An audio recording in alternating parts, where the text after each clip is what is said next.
Starting a little bit early today. Hopefully we get some people in here. Otherwise, it'd just be me talking to myself, I suppose.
Alright, chapter 35.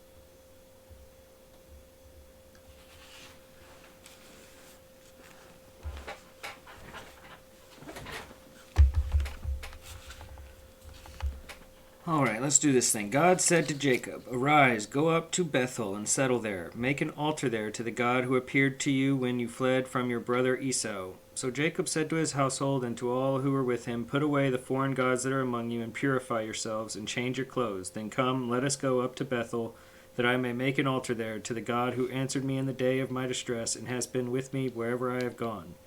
So they gave to Jacob all the foreign gods that they had, and the rings that were in their ears, and Jacob hid them under the oak that was near Shechem. As they journeyed, a terror from God fell upon the cities all around them, so that no one pursued them. Jacob came to Luz, that is Bethel, which is in the land of Canaan, he and all the people that were with him, and there he built an altar, and called the place El Bethel, because it was there that God had revealed himself to him when he had fled from his brother. And Deborah, Rebekah's nurse, died, and she was buried under an oak below Bethel. So it was called Elon Bekuth.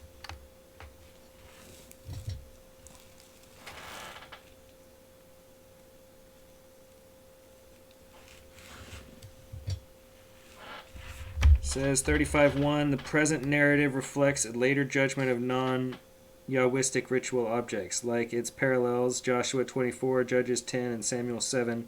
It may presuppose, however, a more ancient practice of burial of divine images in sacred places, i.e. by a sacred tree, see chapter 12.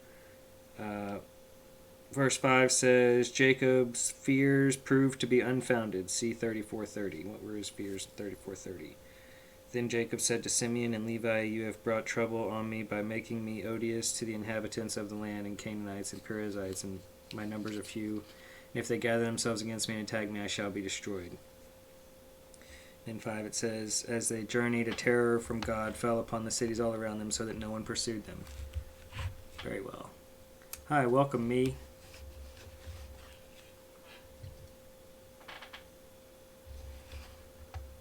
Uh-oh, I can't hear you.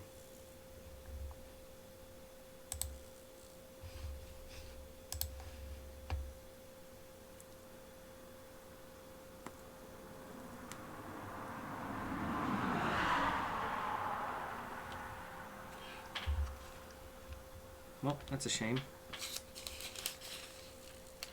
35:6 to 15. Okay, let's go ahead and read 15 then. So we ended there with 8. So it was called Elon Bakuth. Picking up at 9. God appeared to Jacob again when he came from Padan Aram, and he blessed him. God said to him, "Your name is Jacob. No longer shall you be called Jacob, but Israel shall be your name." So he was called Israel. God said to him, "I am God Almighty. Be fruitful and multiply. A nation and a company of nations shall come from you, and kings shall spring from you. The land that I gave to Abraham and Isaac I will give to you, and I will give the land to your offspring after you." Then God went up from him at the place where he had spoken with him. Jacob set up a pillar in the place where he had spoken with him, a pillar of stone, and he poured out a drink offering on it, and poured oil on it. So Jacob called the place where God had spoken with him Bethel. Jacob's return to Bethel. 6:7. In the ancient world, deities had local manifestations, e.g., on 2 ancient inscriptions we find Yahweh of Samaria. Jacob honors the local manifestation of El at Bethel by calling the sanctuary there El of Bethel. 8. Once again, a tree is associated with a revered sanctuary. 9 to 15. A priestly parallel to the non-priestly renaming tradition in 32:28, and the Bethel tradition of 28:10 to 22. Yeah, okay, we talked about that already. It being named twice already.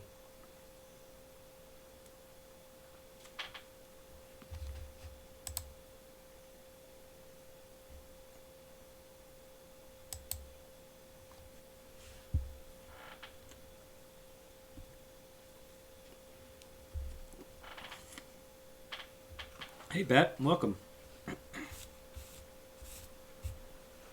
Hello? Damn, can't hear you. Hang on, let me check my settings. I must have something messed up.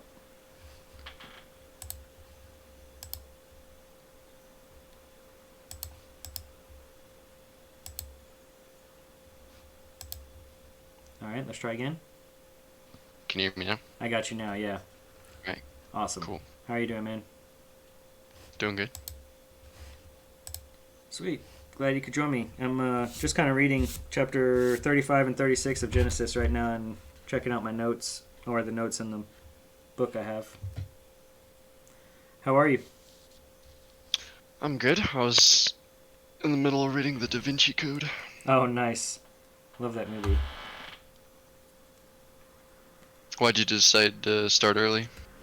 I think somebody mentioned that they wanted to do it a little bit earlier, and I've got some other chores to do today, so I figured if I got it knocked out early, I could go do those. Yeah. But there were, I think the last 2 times there were some people that said they had to leave early because they had to go to sleep and such. I think Godzilla is in the UK.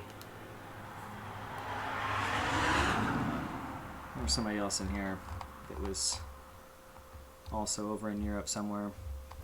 So I just thought if it was a little earlier, it might be easier for some of them.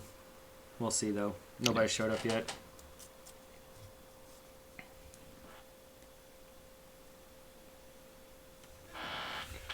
Hopefully we'll have some more people showing up around 1 at the usual time. Yeah, we'll see. I'll hang around for sure for a while.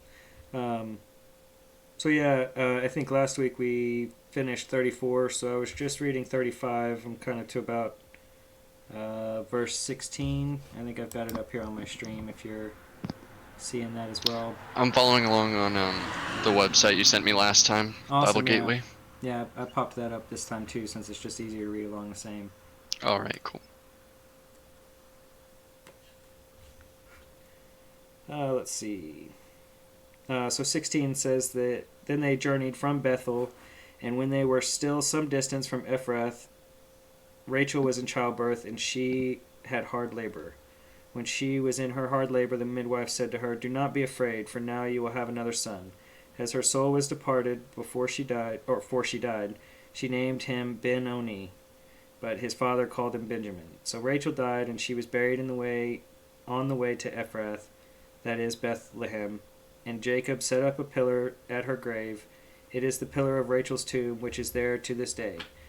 Israel journeyed on and pitched his tent beyond the Tower of Eder.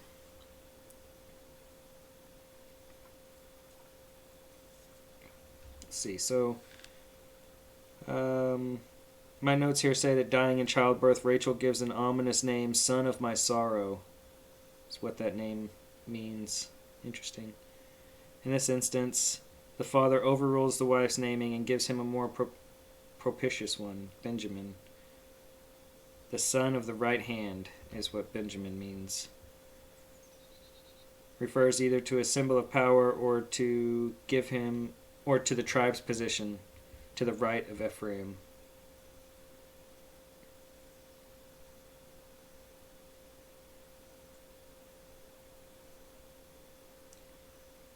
From this point on, the name Israel is often used to refer to Jacob. So that won't get confusing.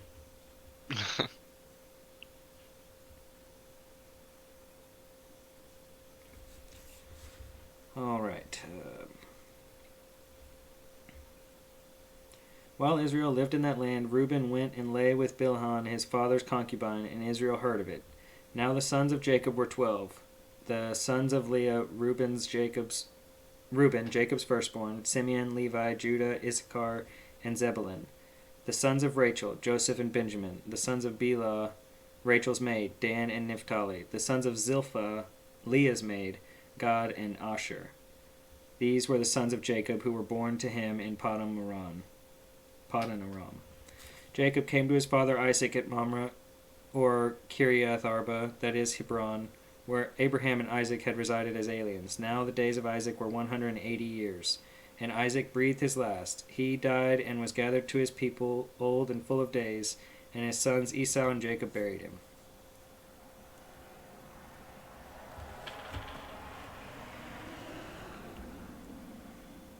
Concluding materials on Jacob's sons.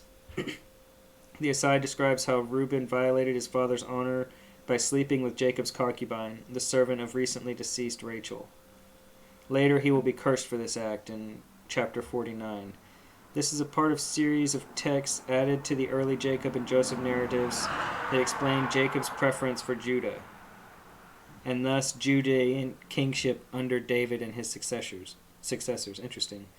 Chapter 22 to 20. Verse 22 to 29. Sorry, a priestly listing of Jacob's sons and the death and burial notice of Isaac. Okay, not too much going on there, I guess.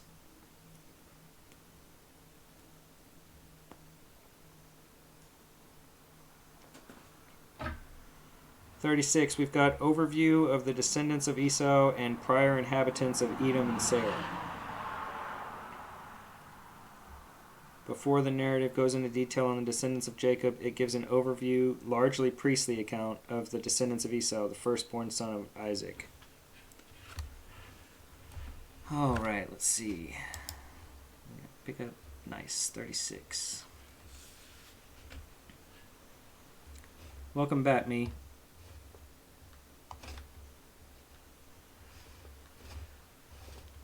Hey, thank you.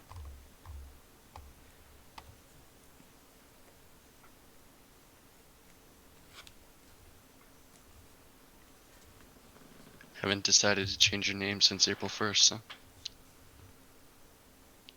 Yeah, I should Keeping the probably name start me? doing that. How are you, me? Have you been here before to one of these studies? No, actually I haven't. This is my first time, so yeah. Nice, man. Welcome. Thank you very much.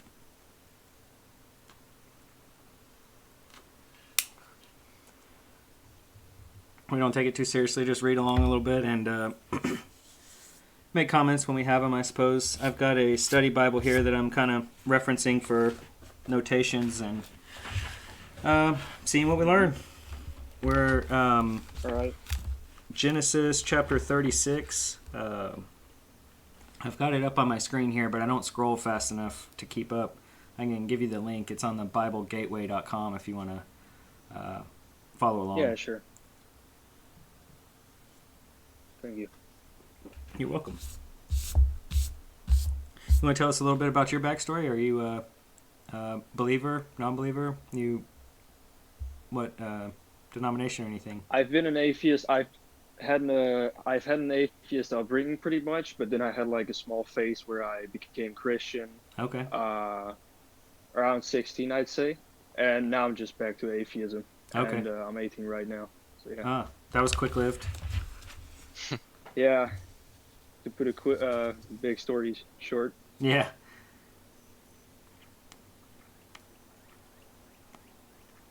Oh yeah, I've got it open right now. Awesome. We are using the NRSV, New Revised Standard Version. You can find that pretty easily if you select through the options there. All right, so picking up on 36, these are the descendants of Esau, that is Edom. Esau took his wives from the Canaanites: Adah, daughter of Elon the Hittite; Oholibamah, daughter of Anah, son of Zibeon the Hivite; and Basemath, Ishmael's daughter, sister of Nebaioth. Adah bore Eliphaz to Esau. Oh, this is going to get rough. These are a lot of names. Basemath bore Reuel, and Oholibamah bore Jeus, Jalam, and Korah. These are the sons of Esau who were born to him in the land of Canaan. Then Esau took his wives, his sons, his daughters, and all the members of his household, his cattle, all his livestock, all the property he had acquired in the land of Canaan, and he moved to a land some distance from his brother Jacob. For their possessions were too great for them to live together. The land where they were staying could not support them because of their livestock. So Esau settled in the hill country of Seir. Esau is Edom. I believe Edom is a region, right? That's what they're like ham-fisting here, is that Esau became the land of Edom. Yeah. Kind of like Jacob became the land of Israel. And that's the second time that we've, at least it may be even more than that, where they say their possessions were too great for them to live together. That was almost the exact same phrasing for Abraham and Lot. What does that mean? Their possessions were too great for them to live together? They had too many livestock, too many people, too many slaves. Their tribes were too big. When they were in the same land, they just ate it and drank it dry and couldn't survive. So they split up. So they needed more land? Right, they split up. Instead of being one tribe, they became two tribes. That makes sense.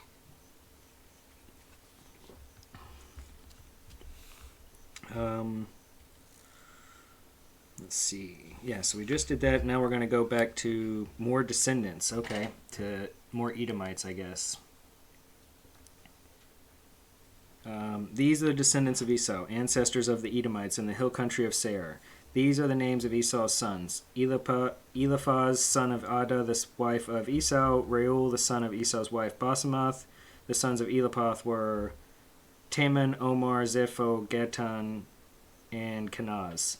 Timnah was a concubine of Eliphaz, Elas's son. She bore Amalek to Eliphaz. These were the sons of Adah, Esau's wife. These were the sons of Reuel: Nahath, Zerah, Shammah, and Mizah. These were the sons of Esau's wife Basemath. These were the sons of Esau's wife Oholibamah, daughter of Anah, son of Zibeon. She bore to Esau Jeus, Jalam, and Korah. Those were two repeated stories, so those have got to be two different accounts, is what I'm going to guess here.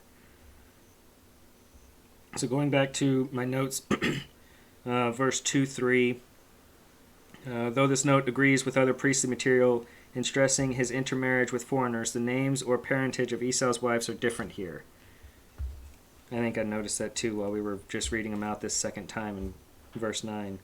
Verse 6-8 echoes the non-priestly story of Abraham split from Lot. Exactly. Yeah, I called that one. Verse 9-14, a list of Esau's descendants organized by the mother.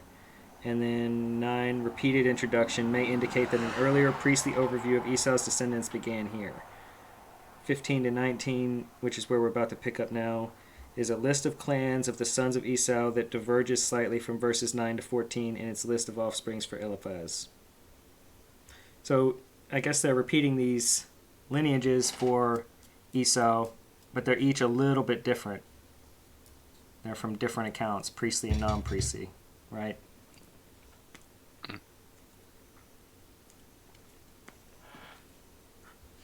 And I don't think that they're trying to put off that either one of these are completely true, just saying this is the way I heard it, right?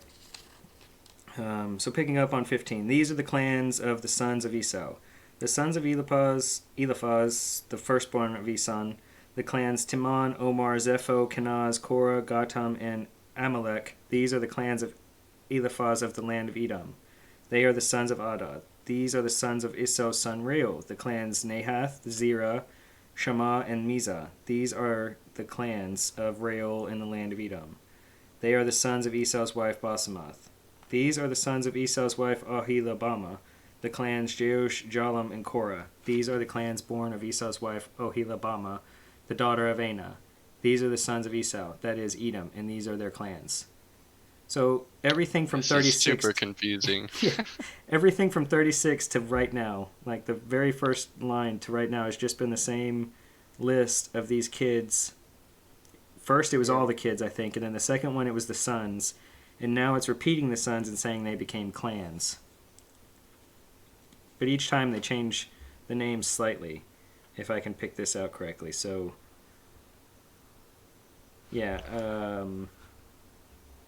verse 11 says the sons of Eliphaz were Timon, Omar, Zepho, Gatam, and Kenaz. And then verse 15 says the sons of Eliphaz were Timon, Omar, Zepho, Kenaz, Korah. So Kenaz is the same. Zepho. Okay, yeah, so some of these are the same. Damn, yeah, like you said, it's confusing. I guess it doesn't really matter that much. It's just Yeah. whose sons It's just a were, lot of names, and the wording is weird with Yeah. how they're related and whatnot. Exactly. Who was of which wife and which concubine.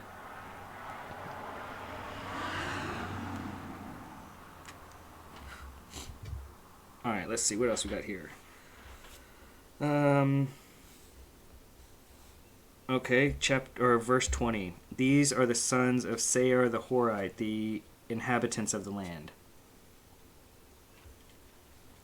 Okay, so I think what I'm figuring out here is that in the last chapter there, they talked about they had overgrown their region, right? So when Esau moved in, these are the tribes that he brought with him, were all of these sons that we just got hammered into our head 4 different times. And now what we're picking up are the sons of the people that lived there, the inhabitants of the land, which is going to pick up. These are the sons of Seir the Horite, the inhabitants of the land: Lotan, Shobal, Zibeon, Anah, Dishon, Ezar, and Dishon. These are the clans of the Horites, the sons of Seir in the land of Edom. So these are the tribes that were already there, and we just read about the tribes that are coming in. Be curious how many of these survived. To the time of Israel and Judah, the, I guess, 700 BCE. Mm-hmm. Because I think that's about when this is actually written. Using the priestly and non-priestly accounts, those were written in the 700s BCE. So my point being, I wonder if these are the tribes that were local at that time, right? And he's explaining their history from his point of view. Yeah. So picking up again, these are the sons were Lotan and Hori and Heman, and Lotan's sister was Timnah. Verse 23. These are the sons of Shobal: Alvan, Mana, Manahath, Ebal, Shopho, and Onam. These are the sons of Zibeon: Aon and Nana. He is the Anna who found the springs in the wilderness. He is as he pastured the donkeys of his father Zibeon. I have a note that says, meaning of the Hebrew is uncertain for the springs. So I don't know what the springs actually means, I guess, when it says Anna who found the springs in the wilderness. Picking up 25. These are the children of Anah: Dishon and Oholibamah, daughter of Anah. These are the sons of Dishon: Himdan, Eshban, Ithron, and Chiron. These are the sons of Ezer: Bilhan, Zavon, and Achan. These are the sons of Dishon: Uz and Aaron. These are the clans of the Horites, the clans Lotan, Shobal, Zibeon, Anah, Dishon, Ezer, and Dishon. These are the clans of the Horites, clan by clan, in the land of Seir. Wow. Okay. So we got the lay of the land. So is Sayar to become Edom? Is it the same land? I think that's That yeah. It's a very good uh, question. I think that would be the case. Yeah. Um, okay. let's see. Actually, I have some commentary. I think. Oh, I want to Yeah, go. because in verse 31 it says these are the kings who reigned in the land of Edom. Yeah.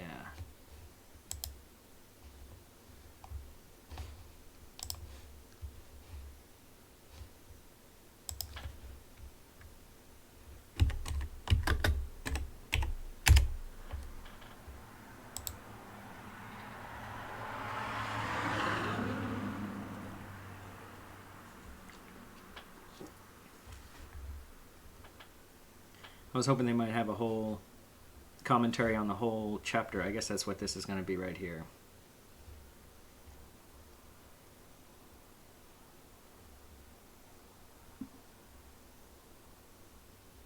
But yeah, I think you're right. That Sayar is about to become Edom, right? As these people move in and take over. And they're about to, I guess, explain that right now. These are the kings who reigned in the land of Edom. 31. Bela, son of Beor, reigned in Edom, the name of his city being Dinhabah. Bela died, and Jobab, son of Zerah of Bozrah, succeeded him as king. Jobab died, and Husham of the land of the Timonites succeeded him as king. Husham died, and Hadad, son of Bedad, who defeated Midian in the country of Moab, succeeded him as king, the name of his city being Avith.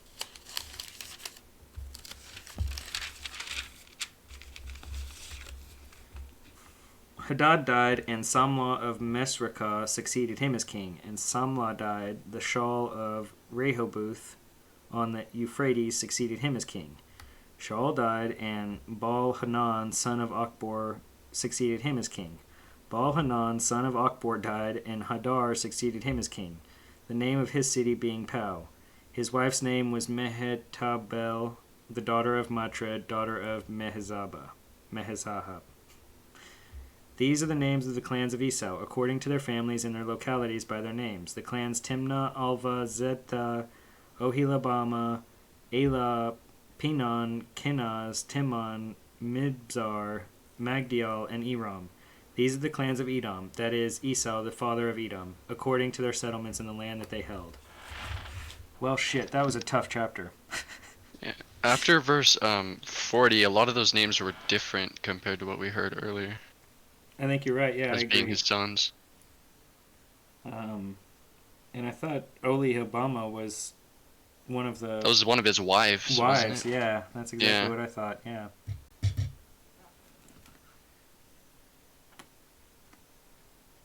Well, let's see what my commentaries say, I guess.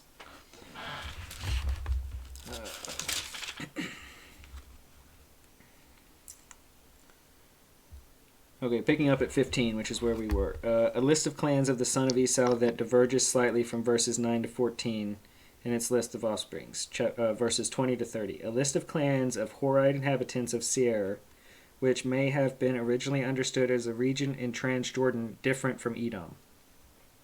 In Deuteronomy chapter 2, Esau, Edom, is described as having expelled the Horites from Seir. Interesting. So in Deuteronomy, they say that they pushed all the Horites out. 31 to 39. A list of early kings of Edom. See Numbers 20. We can go reference that if y'all want, but I think I can take their word for it. And verses 40 to 43, a list of slightly different kind of clan group in Edom that partially overlaps with the names occurring in 36, 9, and 19. Partially overlaps, so I guess that's being a little generous. Yeah. All right, 37 looks like we're going back to Jacob.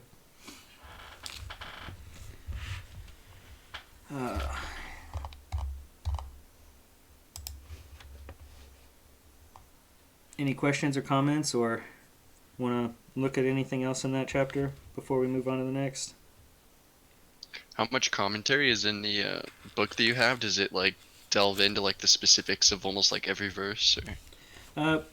Pretty much, yeah. I almost read that one word for word for verse 15. This book is actually really great. There's overviews of the whole books before they start. And then, there's almost line for line notation. Sometimes they skip a few lines, but for the most part, it's line for line. So, That's crazy. this one, chapter 37 goes to verse 36. Oh, okay. So my notes here for this chapter start chapter 37 to chapter 50 is the story of Joseph and his family. As indicated in the introduction, this portion of Genesis features an intricate depiction of Joseph's relations with his brothers and father, starting with a pair of dreams, chapter 37, verse 5 to 11. The narrative follows a trajectory from his brothers' murderous hatred of Joseph to Joseph's eventual testing of and reunion with them in chapters 42 to 50. Like the Jacob story, this narrative has northern connections, especially with the addition of the story in 48 of Joseph's special blessing on his son Ephraim. The first king of the northern kingdom, Jeroboam, was a member of the tribe of Ephraim. And stories like these about early Israelite ancestors would have reinforced his claim to rule. Yet, over time, the story evolved in significance through additions assuming Judah's destiny to rule, inserted echoes of the promise theme first introduced in the Abraham story, connections leading to the book of Joshua, and a few fragments that may come from the priestly source. And then it goes back to 37:1, Joseph's dreams of power. So it does like breakdowns of the whole chapter, does breakdowns of, and then it goes back and does line by line. So to answer your question, yes, it does go line by line. But even more than that, I guess. And that first link that I sent you, the BibleHub.com, it has a lot of commentaries. They're kind of, I don't know, that website is kind of tough to navigate, but it has some fantastic resources. It also has the original Greek. Well, original. I mean, the Pentateuch original Greek. But it does also have Hebrew translations as well. So it's got a whole bunch of options.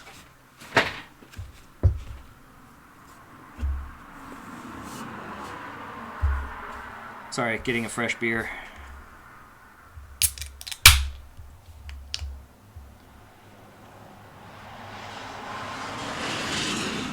All right. Where were we? 37:1, right? I think this is going to be a big long narrative, so that should be exciting. A little, hopefully fewer tribe listings. Jacob settled in the land where his father had lived as an alien, in the land of Canaan. This is the story of the family of Jacob. Joseph, being 17 years old, was shepherding the flock with his brothers. He was a helper to the sons of Bela and Zilpah, his father's wives, and Joseph brought a bad report of them to their father. Now Israel loved Joseph more than any of his other children, because he was the son of his old age, and he had made him a long robe with sleeves. But when his brothers saw that their father loved him more than all his brothers, they hated him and could not speak peaceably to him. So when it says Israel in verse 3, it's referring to Jacob, right? Yes. Okay.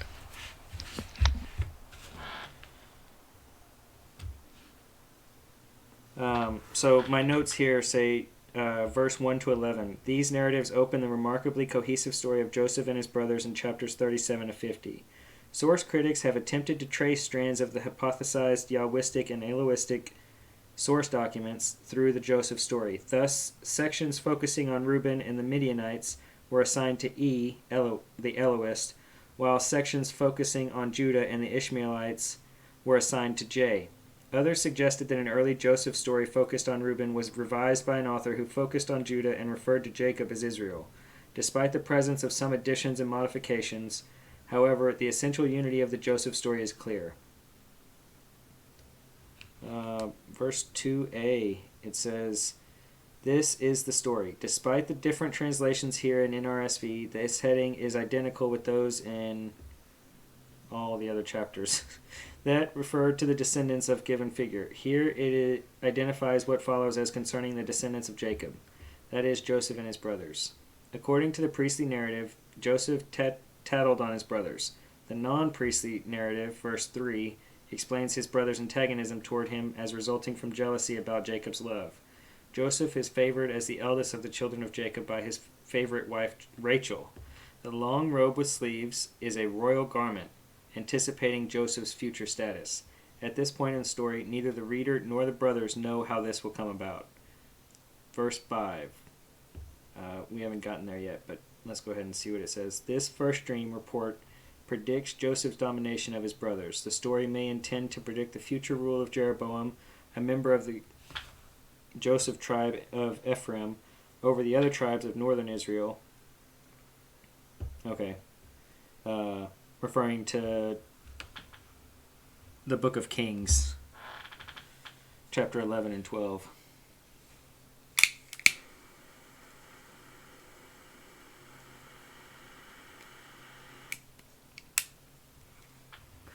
All right, so picking back up where we were, I think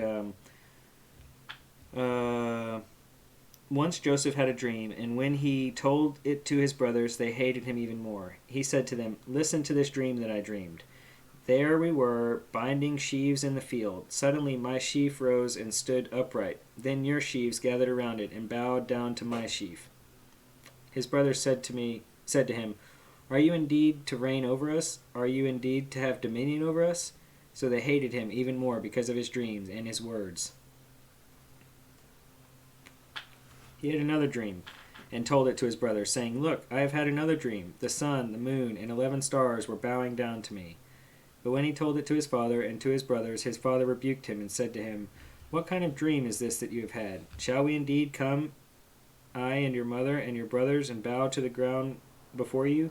So his brothers were jealous of him, but his father kept the matter in mind. Now his brothers went to pasture their father's flock near Shechem, and Israel said to Joseph, "Are not your brothers pasturing the flock at Shechem? Come, I will send you to them." He answered, "Here I am." So he said to him, "Go now, see if it is well with your brothers and with the flock, and bring word back to me." So he sent him from the valley of Hebron. He came to Shechem, and a man found him wandering in the fields. The man asked him, "What are you seeking?" "I am seeking my brothers," he said. "Tell me, please, where are they pasturing the flock?" The man said, "They have gone away, for I heard them say, 'Let us go to Dothan.'" So Joseph went after his brothers and found them at Dothan. They saw him from a distance, and before he came near to them, they conspired to kill him. They said to one another, "Here comes this dreamer. Come now, let us kill him and throw him into one of the pits. Then we shall say that a wild animal has devoured him, and we shall see what will become of his dreams." But when Reuben heard it, he delivered him out of their hands, saying, "Let us not take his life." Reuben said to them, "Shed no blood, throw him into this pit here in the wilderness, but lay no hand on him, that he might rescue him out of their hand and restore him to his father." So when Joseph came to his brothers, they stripped him of his robe, the long robe with sleeves that he wore, and they took him and threw him into a pit. The pit was empty, there was no water in it. Sorry, I'm going to go back to my notes. This seems like I don't want to go too far. 9 to 11, Jacob sees this dream as predicting that he and Joseph's mother, Rachel, will join the brothers in submitting to Joseph. This episode was probably part of an independent Joseph story that originally did not follow the account of Rachel's death. Okay. So Rachel died in verse 16 of chapter 35, but she's referred to here, I guess. Verse 12 to 36, Joseph is sold into slavery. Dothan is about 15 miles north of Shechem and lay along a trade route from Syria to Egypt. The pits were cisterns for storing rainwater and sometimes used to imprison people. In Jeremiah chapter 38. Verse 22, the advice of Reuben and Judah reflects the ancient idea that blood cannot be concealed, but cries out for requital. Talking about at the chapter 4 of Genesis. Verse 25 to 36, most scholars agree that some combination or modification of traditions has occurred here. Though the brothers decide here to sell Joseph in verse 27, and later Joseph says they did so, chapter 45, this narrative describes the Midianites as drawing him out and selling him to the Ishmaelites. Later, both the Midianites and Ishmaelites are identified as the ones who sold Joseph to Potiphar.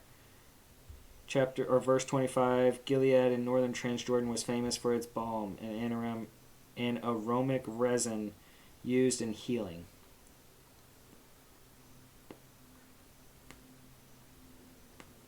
All right, so they were threatening to kill him, and Reuben said, no, let's just throw him in this pit here.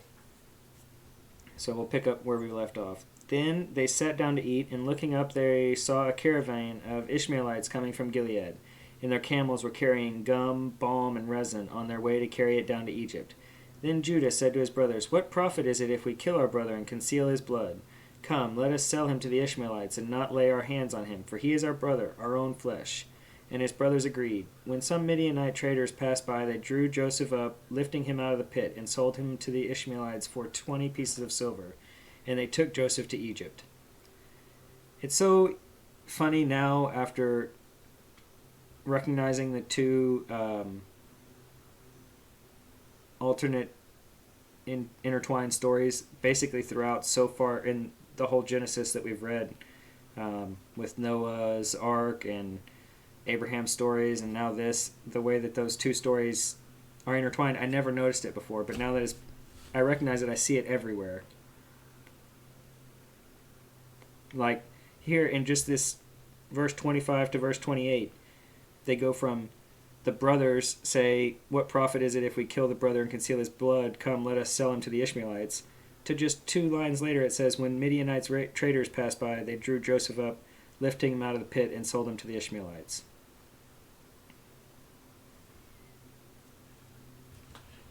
Two very You're different. saying they're contradicting? A little bit, yeah. Which one was it? Was it Yeah. the Midianites that pulled him out of the hole that the brothers put him Or in? his brothers? Yeah. Yeah. It doesn't matter. I mean, it's just so obvious that it's 2 stories, 2 traditions. And what did you say earlier about his robe with sleeves? Like that was a reference to his future success, and so it's obvious that this story isn't like written at the time that he actually hadn't like risen to power yet. Right. And that it's kind of like looking back on it and being written in the future. Absolutely, yeah. So, let's see. I think I have.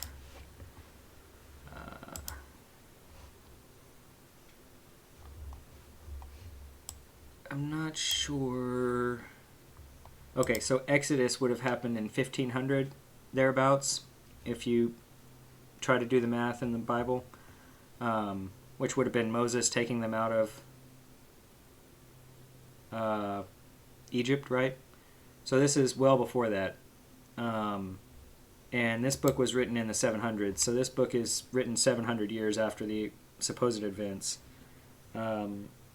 Though it could have been an oral story before that, but I guess as far as... So the coat, though, going back to the coat, I think that's the coat of many colors. I don't know if that's accurate there, but I know that one of these stories is about the coat of many colors. But this one, I don't know. The notes said that nobody knows when he will become the ruler, right? So he dreams of power. Let's see. The long robe with sleeves, verse 3, see note B. Note B, traditional rendering, a coat of many colors, Hebrew meaning uncertain. So yeah, it is a coat of many colors. Is a royal garment, anticipating Joseph's future status. See 2 Samuel chapter 13. Let's see if I can find that real quick. 2 Samuel chapter 15. 13 verse 18.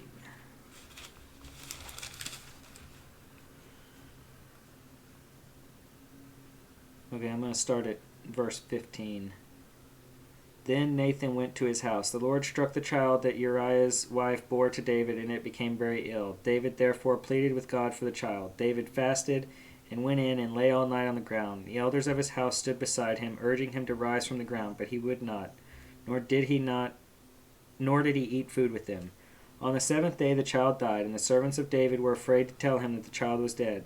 For they said, while the child was alive, he spoke to him, and he did not listen to us. How then can we tell him the child is dead?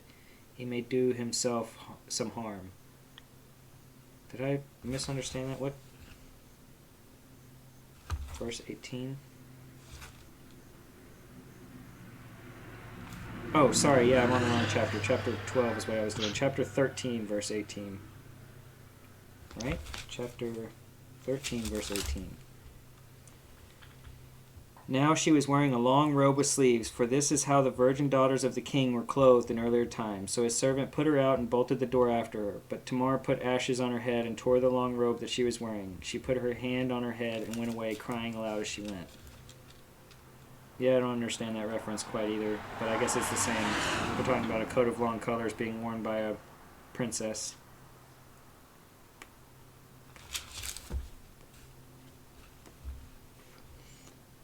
But yeah, it says in my notes back here that at this point in the story, neither the reader nor the brothers know how this outcome how this will come about. So I guess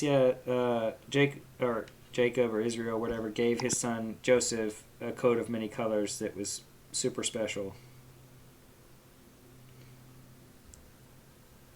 But it didn't save him. So going back to verse 29, are you guys good? Ready to go on? Yep. I'm gonna have to go to bed, but it was nice being here for the first time. Awesome, Alex. Yeah, thank you for stopping by. Would it be better if we had it a little bit earlier? Yeah, I have school tomorrow at like 8 a.m. I'm pretty sure, so it would come out better for me, but I don't know if it will work out for you guys. Totally, yeah. A few other people have asked for a little earlier, so today was at 2 o'clock. We might try to do a little earlier next week also. Ah, okay, cool. I see an OBS icon. Is this getting like shared on YouTube or? Yeah, I'm trying to record it on. I'm sharing it on Twitch, but I don't think anybody's watching. I don't have any viewers or anything. Okay. But yeah, I'm recording it on YouTube. Okay, awesome. See you guys. Later, man. Thanks for See coming you, by. man. When Reuben returned to the pit and saw that Joseph was not in the pit, he tore his clothes. He returned to his brothers and said, "The boy is gone, and I, where can I turn?" Then they took Joseph's robe, slaughtered a goat, and dipped the robe in the blood. They had the long robe with sleeves taken to their father, and they said, "This we have found. See now whether it is your son's robe or not." He recognized it and said, "It is my son's robe. A wild animal has devoured him. Joseph is without doubt torn to pieces." Then Jacob tore his garments and put sackcloth on his loins and mourned for his son many days. All his sons and all his daughters sought to comfort him, but he refused to be comforted and said, "No, I shall go down to Sheol to my son mourning." Thus his father bewailed him. Meanwhile, the Midianites had sold him to Egypt to Potiphar, one of Pharaoh's officials, the captain of the guard.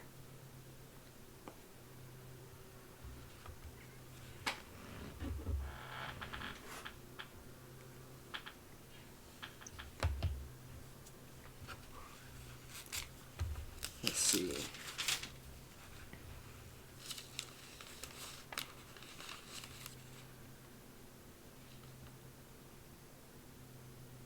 On the roll of Judah. Now Jacob is tricked by an article of clothing. He was the trickster in chapter 27. Verse 35. Sheol, the underworld to which a person went to death. The Hebrew Bible does not recognize a differentiated heaven and hell. Since this afterlife was at best a shadowy existence in Psalm 6 and Ecclesiastes 9, Jacob's going to his son there was not a comforting expectation. Verse 36. Multiple traditions testify of some kind of connection between Joseph and an Egyptian Potiphar. Potiphar is the form of Potipharah, the name of the Egyptian priest who is Joseph's father-in-law in 41 and 46.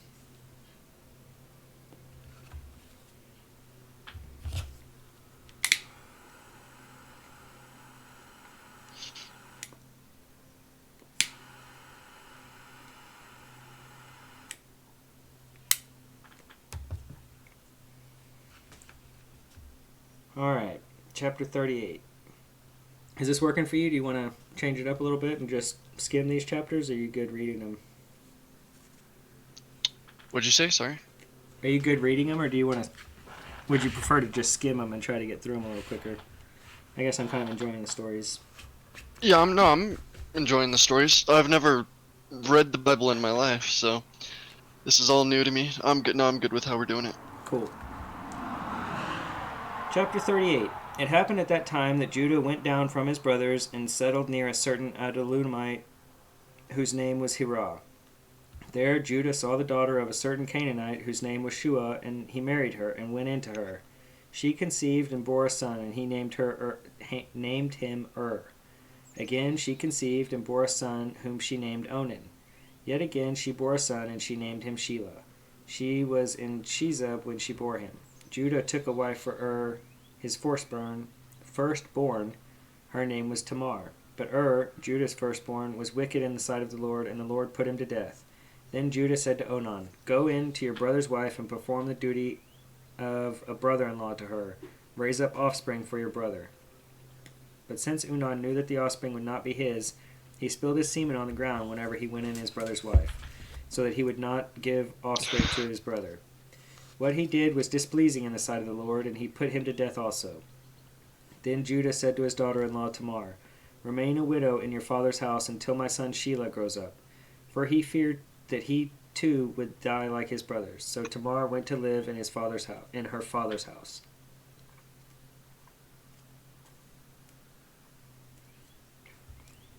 In course of time, the wife of Judah, Shua's daughter, died. Then Judah's time of mourning was over. He went up to Timnah to his sheep shearers, he and his friend Hira the Adullamite. When Tamar was told, "Your father-in-law is going up to Timnah to shear his sheep," she put off her widow's garment, put on a veil, wrapped herself up, and sat down at the entrance of Enaim, which is on the road to Timnah. She saw that Shelah was grown up, yet she had not been given to him in marriage.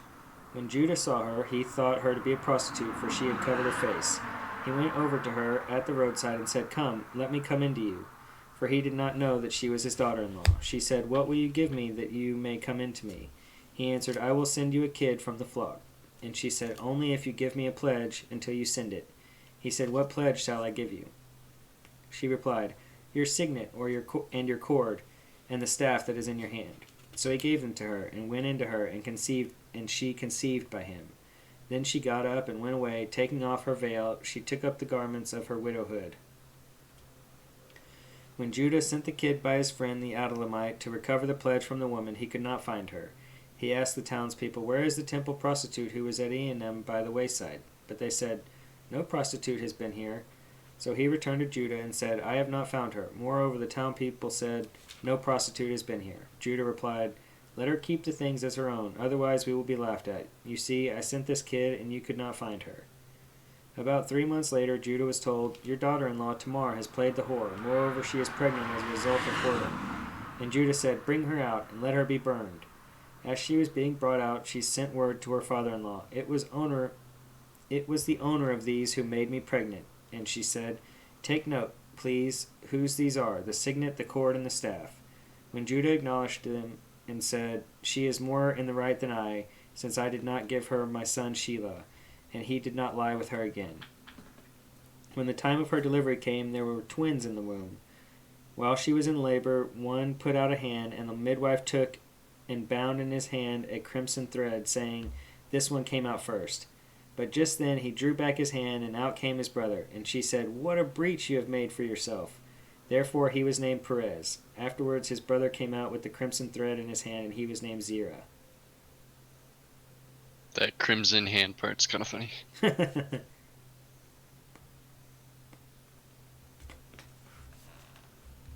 So, notes here. Though an apparent interlude in the Joseph story, this chapter echoes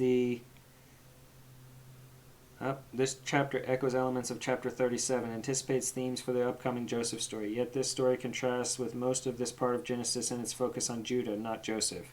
Moreover, it has striking parallels with later narratives about David.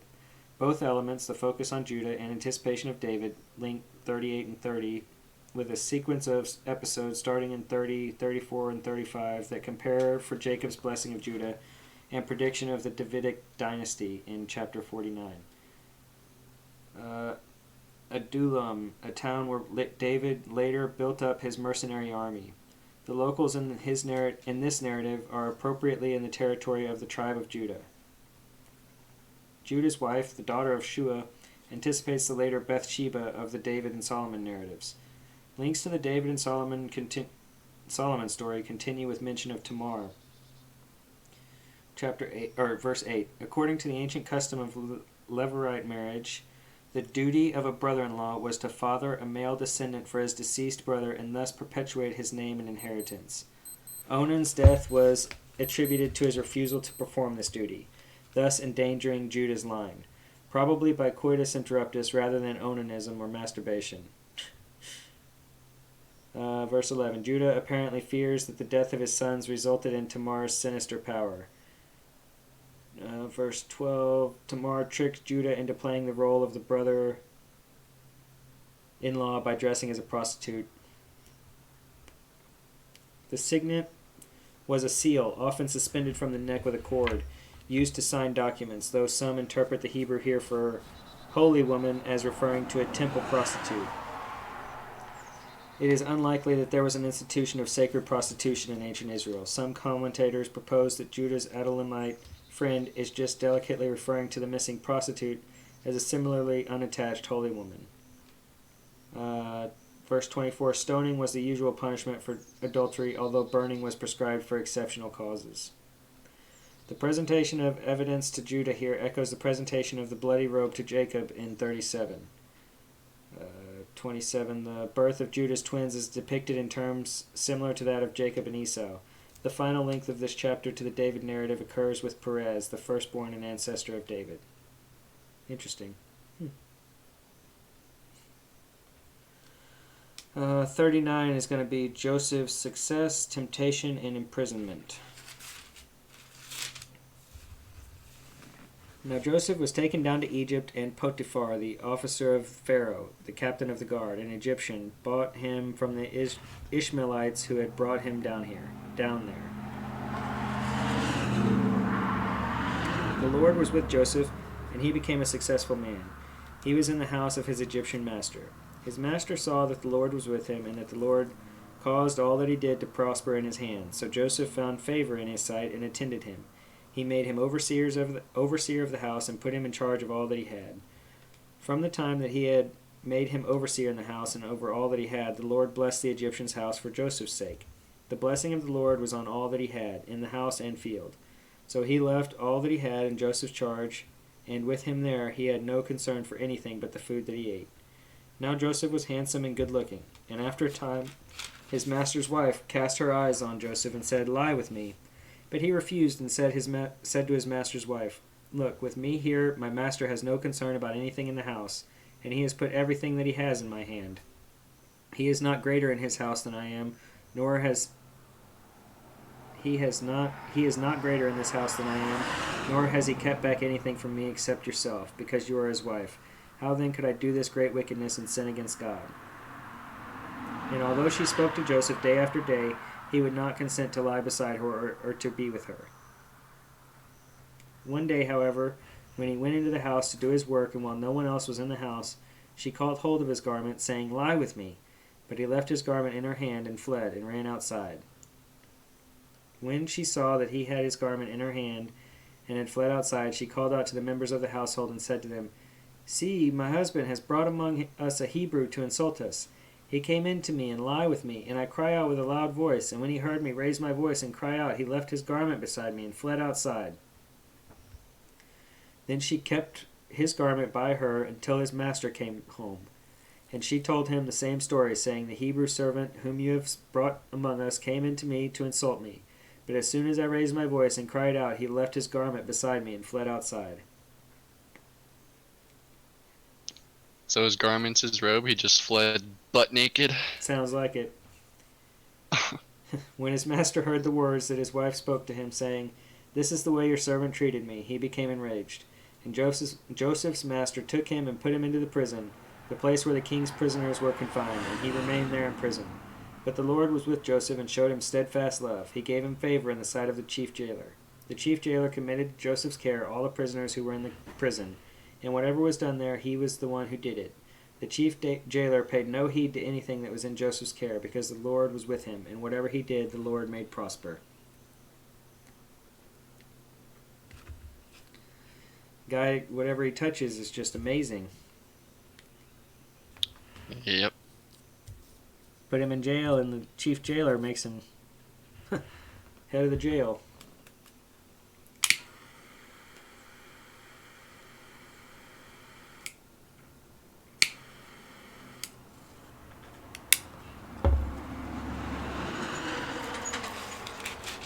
Alright, let's see what our notes say. Joseph's enjoyment of blessing and Potiphar's recognition of it are an outgrowth of the promise of Abraham. A parallel Egyptian tale of two brothers also tells a tale how a man rejected the advances of another's wife, who then laid false accusations against him and almost brought him to his death. Again, Joseph's garment is used as misleading evidence. 21 to 23, Abraham's blessing is again evident here. Not much notes on that one. So those were all the notes for that whole chapter. That's not a whole lot. But the one before that had a whole bunch, you know. Yeah. Just depends on the chapter, I guess. And this is all kind of a cohesive story, so I think all the notes kind of run together. This is a fun part of the Bible. We're finally getting into some of the narrative. Yeah, it's not bad either. Yeah, definitely. There's intrigue and drama for sure. Yeah. Like, I didn't know that. I mean, I remember the story about being told to do the service of the brother-in-law and him spilling his seed on the floor. I guess I didn't realize how much of a tradition that was. I guess the notes are saying that that was pretty common. Yeah, that is interesting. Because then what about his line? You know, the one brother dies, Right. and then the brother-in-law, or just his brother, has to care for his kids to make sure that the deceased brother's lineage carries on. But what about his own lineage? I guess he just has to do it once. Make a son with the widow, and then you can go have your own lineage. But still, that, like, it's enough to give the eldest son all the father's shit. You also have to go make kids for him? Yeah. 40. Sometime after this, the cupbearer of the king of Egypt and his baker offended their lord, the king of Egypt. Pharaoh was angry with his two officers, the chief cupbearer and the chief baker, and he put them in custody in the house of the captain of the guard in the prison where Joseph was confined. The captain of the guard charged Joseph with them, and he waited on them. And they continued for some time in custody. One night they both dreamed, the cupbearer and the baker of the king of Egypt who were confined in the prison, each his own dream, and each dream with his own meaning. When Joseph came to them in the morning, he saw that they were troubled. So he asked the Pharaoh's officers, who were with them in custody in his master's house, "Why are your faces downcast today?" They said to him, "We have had dreams, and there is no one to interpret them." And Joseph said to them, "Do not interpretations belong to God? Please tell them to me." So the chief cupbearer told his dream to Joseph and said to him, "In my dream there was a vine before me, and on the vine there were 3 branches. As soon as it budded, its blossoms came out, and the clusters ripened into grapes. Pharaoh's cup was in my hand, and I took the grapes and pressed them into Pharaoh's cup and placed the cup in Pharaoh's hand." Then Joseph said to him, "This is its interpretation. The 3 branches are 3 days. Within 3 days Pharaoh will lift up your head and restore you to your office, and you shall place Pharaoh's cup in his hand, just as you used to do when you were his cupbearer. But remember me when it was well with you. Please do me the kindness to make mention of me to Pharaoh, so get me out of this place. For in fact I was stolen out of the land of the Hebrews, and here I have done nothing that they should have put me into this dungeon." When the chief baker saw that the interpretation was favorable, he said to Joseph, "I also had a dream where there were 3 cake baskets on my head, and in the uppermost basket there were all sorts of baked food for Pharaoh, but the birds were eating it out of the basket on my head. And Joseph answered, "This is its interpretation. The 3 baskets are 3 days.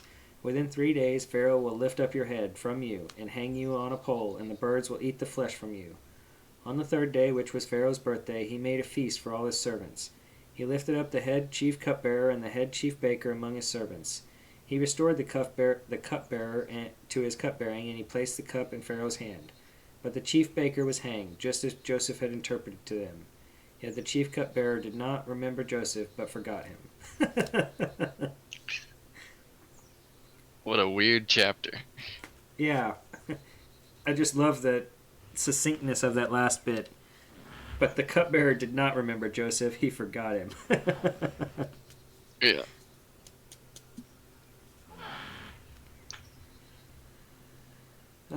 Joseph establishes his expertise as dream interpreter. Double dreams are a recurring motif in the Joseph narrative. Chapter 37, chapter 41, and chapter 42. Verse 13, "Lift up your head, graciously free you from prison, 2 kings." The same expression is applied ironically to the baker's fate in verse 19. Verse 15 is stolen, and then we go on to chapter 41. So that was only 3 lines of notes for that whole chapter. Come on. Yeah, it doesn't seem like there's too much to interpret there. Yeah, true enough. If you don't understand this part of the Bible, you need some help. Yeah. The divine morals that you're supposed to take from Genesis chapter 40. Yeah. I guarantee you there's a YouTube out there. You just got to go look for it. Chapter 41, Joseph's elevation. So I'm reading the notes first before we go through it. I'll try it backwards this time. Joseph's elevation as a result of successful dream interpretation. The narrator intends to demonstrate the superiority of Israel's God over the Egyptian magic and wisdom. Joseph denies having any occult art and ascribes his skill solely to God. His signet ring empowered Joseph to act as Pharaoh's representative. Verse 45, the installation rites culminate in the bestowal of an Egyptian name on Joseph. Joseph's adoption into the Egyptian court is further indicated by his marriage into the priesthood of On or Heliopolis. No judgment is attached to this intermarriage with an Egyptian foreigner. Interesting. Generally, intermarriage is strongly discouraged in the Bible, right? Verse 46, this is the first priestly notice since the outset of the Joseph story, in the birth of Joseph's 2 sons in verse 50. Sweet. So, chapter 41. After 2 whole years, Pharaoh dreamed that he was standing by the Nile. And there came up the Nile 7 sleek and fat cows, and they grazed in the reed grass. Then 7 other cows, ugly and thin, came up out of the Nile after them, and stood by the other cows on the bank of the Nile. The ugly and thin cows ate up the 7 sleek and fat cows, and Pharaoh awoke. Then he fell asleep, and dreamed a second dream. 7 ears of grain, plump and good, were growing on one stalk. Then 7 ears, thin, blighted by the east wind, sprouted after them. The thin ears swallowed up the 7 plump and full ears. Pharaoh awoke, and it was a dream. In the morning his spirit was troubled. So he sent and called for all the magicians of Egypt and all of its wise men. Pharaoh told them his dreams, but there was no one who could interpret them to Pharaoh. Then the chief cupbearer said to Pharaoh, "I remember my faults today. Once Pharaoh was angry with his servants and put me and the chief baker in custody in the house of the captain of the guard. We dreamed on the same night, he and I, each having a dream with its own meaning. A young Hebrew was there with us, a servant of the captain of the guard. When we told him, he interpreted our dreams, giving us an interpretation of each according to his dream. As he interpreted to us, so it turned out. I was restored to my office, and the baker was hanged." Then Pharaoh sent for Joseph, and he was hurriedly brought out of the dungeon. When he had shaved himself and changed his clothes, he came before Pharaoh. And Pharaoh said to Joseph, "I have had a dream, and there is no one who can interpret it. I have heard it said of you that when you hear a dream, you can interpret it." Joseph answered Pharaoh, "It is not I. God will give Pharaoh a favorable answer." Then Pharaoh said to Joseph, "In my dream I was standing on the banks of the Nile, and 7 cows, fat and sleek, came up out of the Nile to feed on the reed grass. Then 7 other cows came up, them poor, very ugly and thin. Never had I seen such ugly ones in all the land of Egypt. The thin and ugly cows ate up the first 7 fat cows, but when they had eaten them, no one would have known that they had done so, for they were still as ugly as before. Then I awoke. I fell asleep a second time, and I saw in my dream 7 ears of grain, full and good, growing on one stalk, and 7 ears, withered, thin, blighted by the east wind, sprouting after them. The thin ears swallowed up the 7 good ears. But then I told to my magicians, and no one could explain it to me.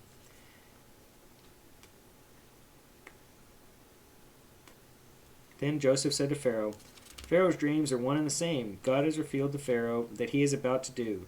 The 7 good cows are 7 years, and the 7 good ears are 7 years. The dreams are one. The 7 lean and ugly cows that came up after them are 7 years.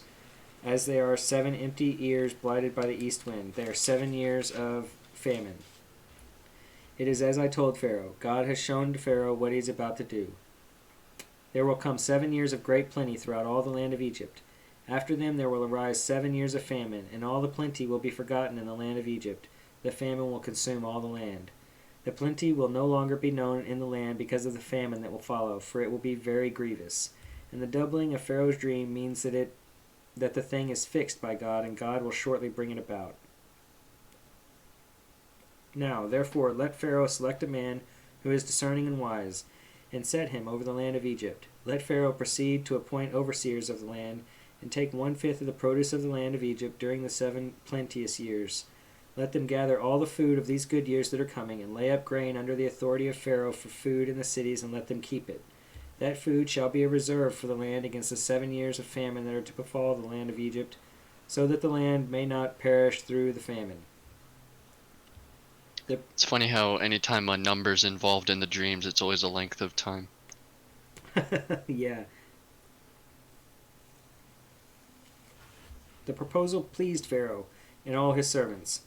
Pharaoh said to his servants, Can we find anyone else like this, one in whom is the Spirit of God? So Pharaoh said to Joseph, Since God has shown you all this, there is no one so discerning and wise as you. You shall be over my house, and all my people shall order themselves as you might command. Only with regard to the throne will I be greater than you. And Pharaoh said to Joseph, See, I have set you over all the land of Egypt. Removing his signet ring from his hand, Pharaoh put it on Joseph's hand. He arrayed him in garments of fine linen and put a gold chain around his neck. He had him ride in the chariot of his second in command, and they cried out in front of him, Bow the knee!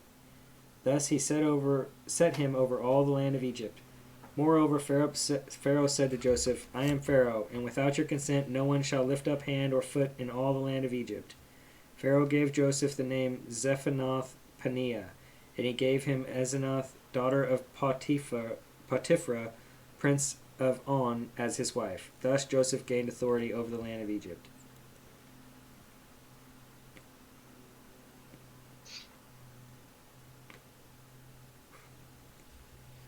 Joseph was 30 when he entered the service of the Pharaoh of king of Egypt. And Joseph went out from the presence of Pharaoh, and he went through all the land of Egypt. During the 7 plenteous years the earth produced abundantly. He gathered up all the food of the 7 years when there was plenty in the land of Egypt, and stored up in the cities. He stored up in every city the food of the fields around it. So Joseph stored up the grain in such abundance, like the sand of the sea, that he stopped measuring it. It was beyond measure. Before the years of famine came, Joseph had 2 sons, whom Asenath, daughter of Potiphera, priest of On, bore to him. Joseph named the firstborn Manasseh, for, he said, God has made me forget all my hardship and all my father's house.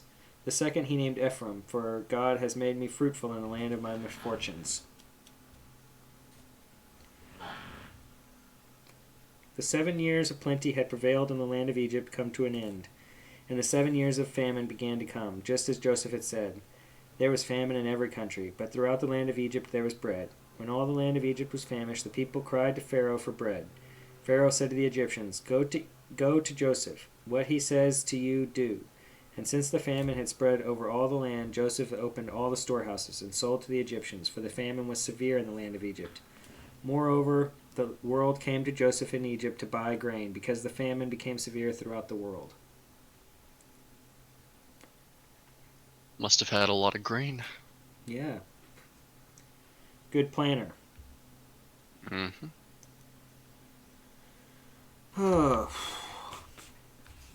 Chapter 42 notes. Joseph's brothers' first journey to Egypt. Verse 6, they will bow themselves before him. Since all but Benjamin are present, Joseph's first dream is almost fulfilled. Verse 9, the charge of spying is unnatural since Egypt's frontier facing Canaan was vulnerable to attack. Nevertheless, the narrator explains Joseph's accusation as related to his memory of his dreams. Though Joseph claims to be testing whether his brothers are spies, he actually seems to be testing whether they will betray his full brother and father's favorite, Benjamin, the way they once betrayed him. Oh, they want to see if he's going to betray Benjamin. Okay. The reader, however, does not yet know this and is left to wonder about Joseph's motives for putting his brothers under this following ordeal. The brothers' expression of guilt at their earlier betrayal of Joseph hints at the change of heart for which Joseph is looking. All right, let's do it. When Jacob learned that there was grain in Egypt, he said to his sons, "Why do you keep looking at one another? I have heard," he said, "that there is grain in Egypt. Go down and buy grain for us there, that we may live and not die." So 10 of Joseph's brothers went down to buy grain in Egypt. But Jacob did not send Joseph's brother Benjamin with his brothers, for he feared that harm might come to him. Do you remember why Benjamin is different? I don't remember. I remember his name. He originally had like a weird, different name that Jacob changed to Benjamin, but That's I don't right. remember too much about him. Thus the sons of Israel were among the other people who came to buy grain, for the famine had reached the land of Canaan. Now Joseph was governor of the land. It was he who sold to all the people of the land. And Joseph's brothers came and bowed themselves before him with their faces to the ground. When Joseph saw his brothers, he recognized them, but he treated them like strangers and spoke harshly to them. "Where do you come from?" he said. They said, "From the land of Canaan, to buy food." Although Joseph had recognized his brothers, they did not recognize him. Joseph also remembered his dreams that he had dreamed about them.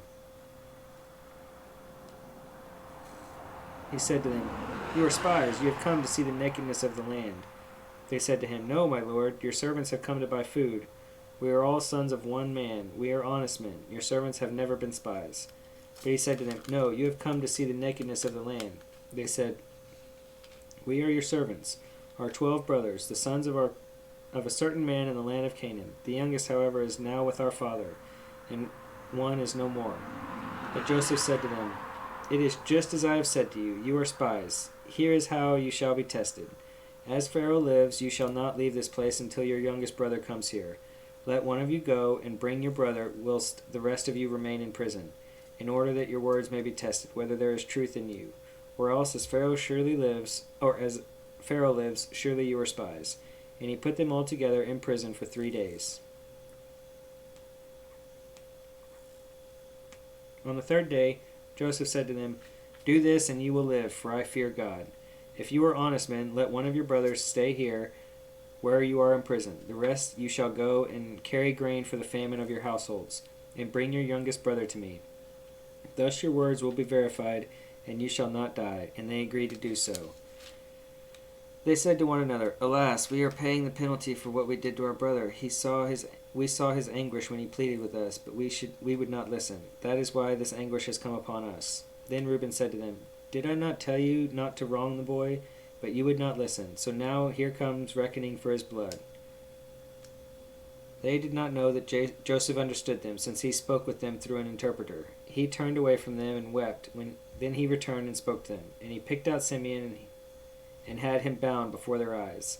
Joseph then gave orders to fill their bags with grain, to return every man's money to his sack, and to give them provisions for their journey. This was done for them. They loaded... Oh, sorry, go ahead. So they didn't. So it talks about how they were realizing that like this is punishment for what they did to Joseph previously, but they don't realize that it's Joseph, right? They're just Right. realizing that this is payment for what they did. Okay. And apparently Joseph's using an interpreter, so they don't realize that he can speak Hebrew. That's interesting.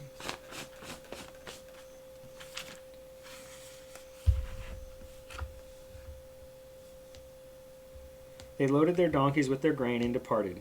When one of them opened his sack to give his donkey fodder at the lodging place, he saw his money at the top of the sack. He said to his brothers, "My money has been put back. Here it is in my sack."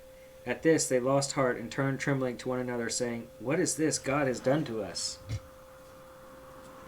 When they came to their father Jacob in the land of Canaan, they told him all that had happened to them, saying, the Lord of the land spoke harshly to us and charged us with spying on the land. But we said to him, "We are honest men. We are not spies. We are 12 brothers, sons of our father. One is no more, and the youngest is now with our father in the land of Canaan." Then the man, the Lord of the land, said to us, "By this I shall know you are honest men. Leave one of your brothers with me. Take grain for the famine of your households, and go your way. Bring your youngest brother to me, and I shall know that you are not spies, but honest men. Then I will release your brother to you, and you may trade in the land." As they were emptying their sacks, there in each one's sack was his bag of money. When they and their father saw their bundles of money, they were dismayed. And their father Jacob said to them, "I am the one you have bereaved of children. Joseph is no more, and Simeon is no more, and now you would take Benjamin. All that has happened to me." Then Reuben said to his father, "You may kill my 2 sons if I do not bring him back to you. Put him in my hands, and I will bring him back to you." But he said, My son shall not go down with you, for his brother is dead, and he alone is left. If harm should come to him on the journey that you are to make, you would bring down my gray hairs with sorrow to Sheol." So the father So does doesn't he want to just send- like Benjamin the most because he's the youngest? It's kind of sounding that way, huh? He doesn't even want to send Benjamin to get his last son because or the other son that was left behind, Simeon, I guess. Thinking Simeon's already dead. But yeah, I'm not sure about his attachment to Benjamin.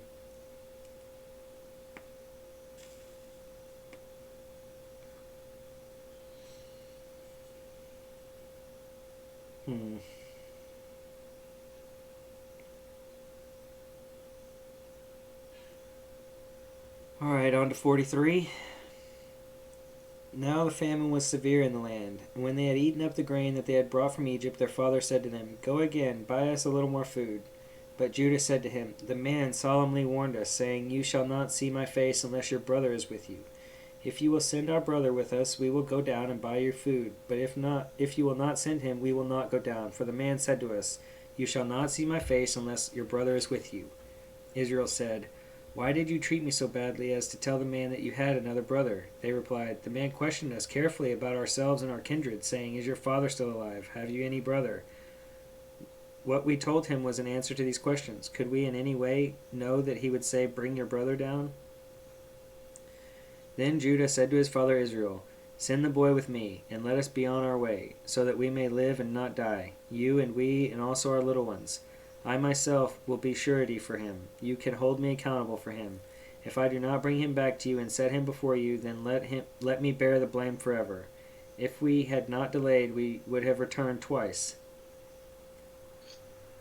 Then their father Israel said to them, "If it must be so, then do this.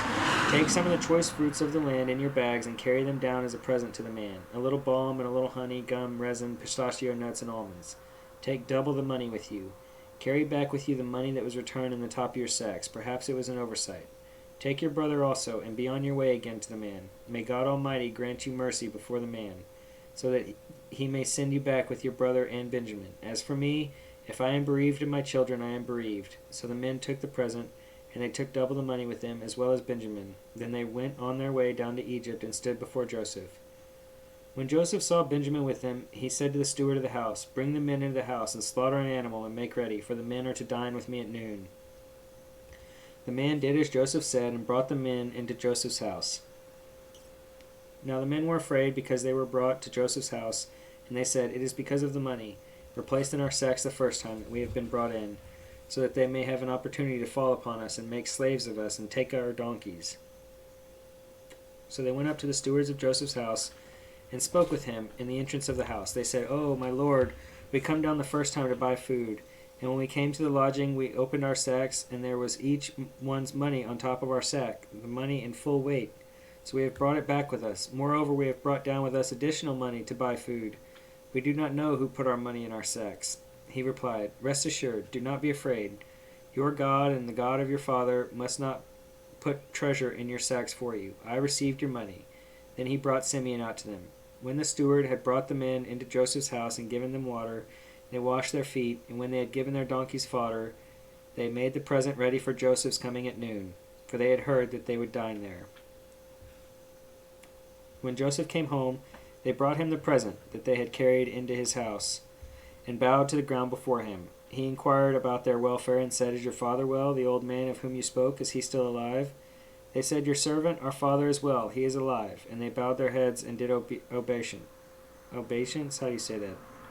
Obeisance? I have no idea. Then he looked up and saw his brother Benjamin, his mother's son, and said, "Is this your youngest brother of whom you spoke to me? God be gracious to you, my son." With that, Joseph hurried out, because he was overcome with affection for his brother, and he was about to weep.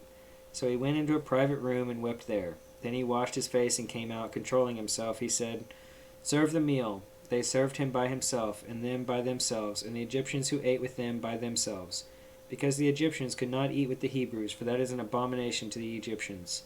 When they were seated before him, the firstborn according to his birthright, and the youngest according to his youth, the men looked at one another in amazement. Portions were taken to them from Joseph's table, but Benjamin's portion was 5 times as much as any other's.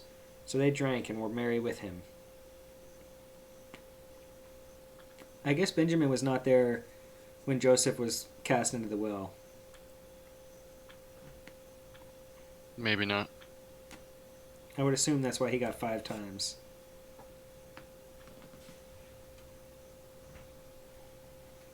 But it said he was just overcome with affection for the youngest brother. Yeah. It could be that, but it could just, I don't know. No Yeah, telling, that's yeah. interesting. Oh, 5 servings, that's a lot. yeah, no kidding.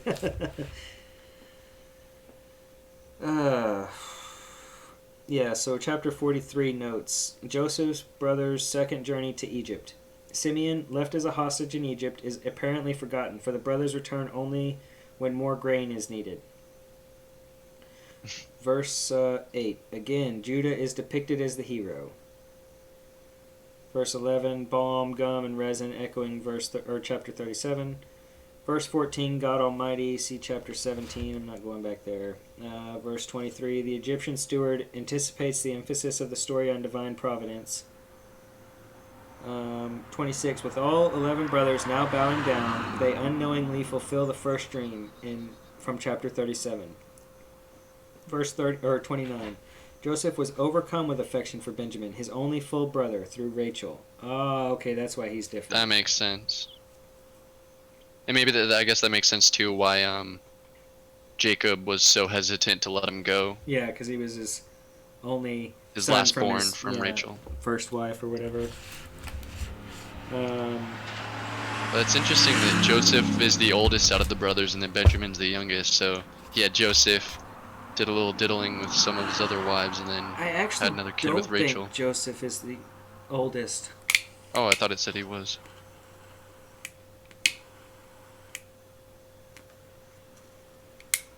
No, Yeah, I think thought he's, it said our oldest is gone, and our youngest stayed with our father. I don't know what chapter that was, but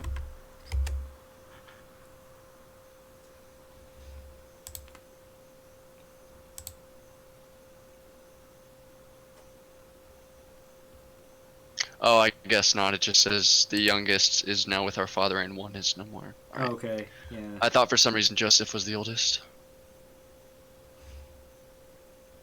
Yes, he was Rachel's first son and Jacob's 11th. Oh, okay, so second youngest. Okay. But Joseph was preferred by his father, giving the coat of many colors. But I think what happened here is that Jacob and Rachel were married and could not conceive, so Jacob had another wife and had kids with all other wives and concubines and stuff, and then had Joseph, which was his first with his first wife, so he was extra special. If that all makes sense. Yeah. In biblical narrative, I guess it does. So 34, just as Benjamin and before him Joseph was favored by Jacob, so here, through Joseph's actions, the brothers watch a son of Rachel enjoy special privileges in Egyptian court. The stage is set for a reprise of the murderous envy once shown towards Joseph in 37, and now potentially directed towards Benjamin. Chapter 44 is Joseph's final test of his brothers. Nice. I guess he'll reveal himself after this.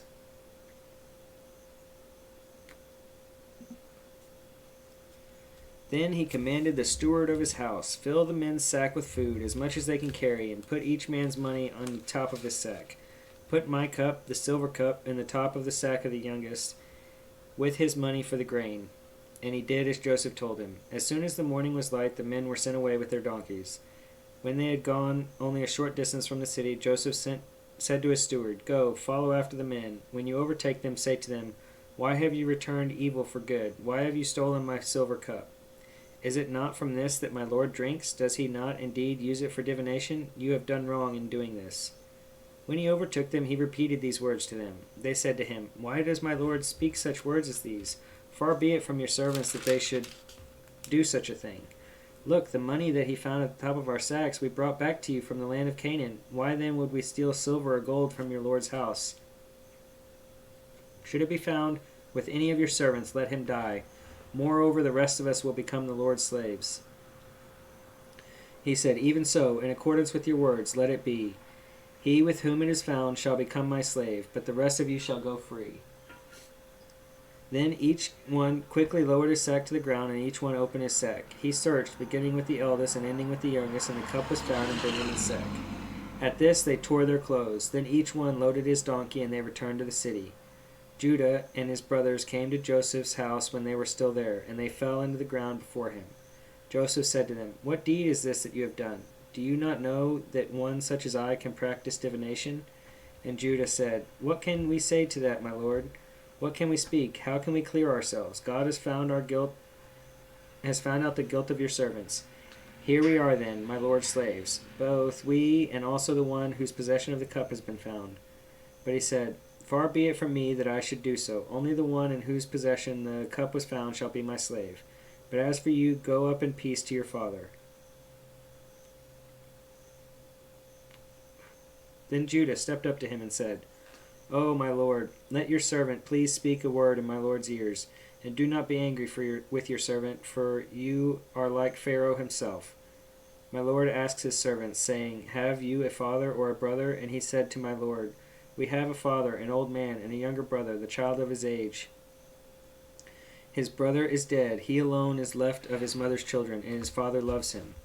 Then you said to your servants, Bring him down to me, so that I may set my eyes on him. We said to my lord, The boy cannot leave his father, for if he should leave his father would die. Then you said to your servants, Unless your youngest brother comes down with you, you shall see my face no more. When we went back to your servant my father, we told him the words of my lord. And when your lord said, Go again, buy us little food, we said, We cannot go down, only if your youngest goes with us will we go down, for we cannot see the man's face unless our youngest brother is with us. Then your servant, my father, said to us, You know that my wife bore me 2 sons, one left me, and as I said, surely has been torn to pieces, and I have never seen him since. If you take this one from me, and harm comes to him, you will bring down my gray hairs in sorrow to Sheol. Now, therefore, when I come to your servant my father with the boy, and the boy is not with us, then, as his life is bound up in the boy's life, when he sees that the boy is not with us, he will die. And your servants will bring down the gray hairs of your servant, our father, with the sorrow of Sheol. For your servant became surety that the boy to my father, saying, If I do not bring him back to you, then I will bear the blame in the sight of my father all my life.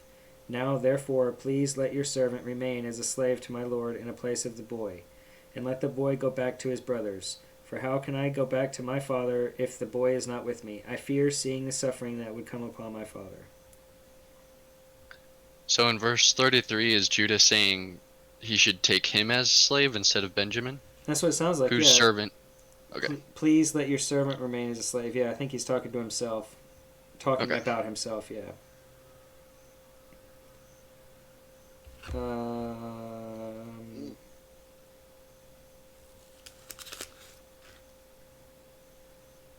Okay, yeah, so we have notes for this. A lot of notes, actually. 44. Joseph's final test. Here the focus is on Joseph's cup, a sacred vessel for divination, prediction of the future. The brothers unknowingly take the cup, and pronouncement of a death on the thief echo the earlier stories of Rachel's stealing of Laban's household goods in chapter 31. Jacob's pronouncement of the death penalty on the thief. In a narrative that parallels those stories, Joseph lays a trap for his brothers. Joseph tests his brothers to see whether they will let Benjamin go into slavery as they once did with him. In this case, the stakes are higher, since the brothers now think that themselves will go into slavery if they do not betray Benjamin. Judah had secured Jacob's release of Benjamin through offering himself as collateral. Now he steps forth to express a respect for the father's bond to Rachel's son that had not been evident among the brothers before. This is a prime example of a passage in the Joseph narrative where Judah, rather than the elder Reuben, plays the role of the most powerful and prominent son. Such texts have typically been assigned to a Judah-Israel, or J, layer of the story, but may rather reflect an attempt in the Joseph story as a whole to show even Judah, king of David's successor, eventually recognized Joseph's right to rule over his brothers. I wish I could keep up with all that subtext. So apparently Judah stepping up here and being the hero is supposed to help recognize King David's ancestors recognizing Joseph's right to rule. So again, it comes down to the Israel-Judah civil war.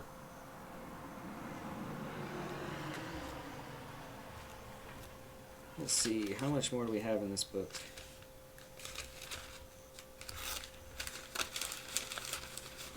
Chapter 50. So we only have 5 chapters. I could take a break and come back and rush through. I just gotta go take a leak. Okay. Otherwise, we could save it for next week and finish it out. I'm down to finish today if you're Awesome. good. Totally, yeah. Let me go take a leak real quick. I'll be right back. Okay.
All right, still there?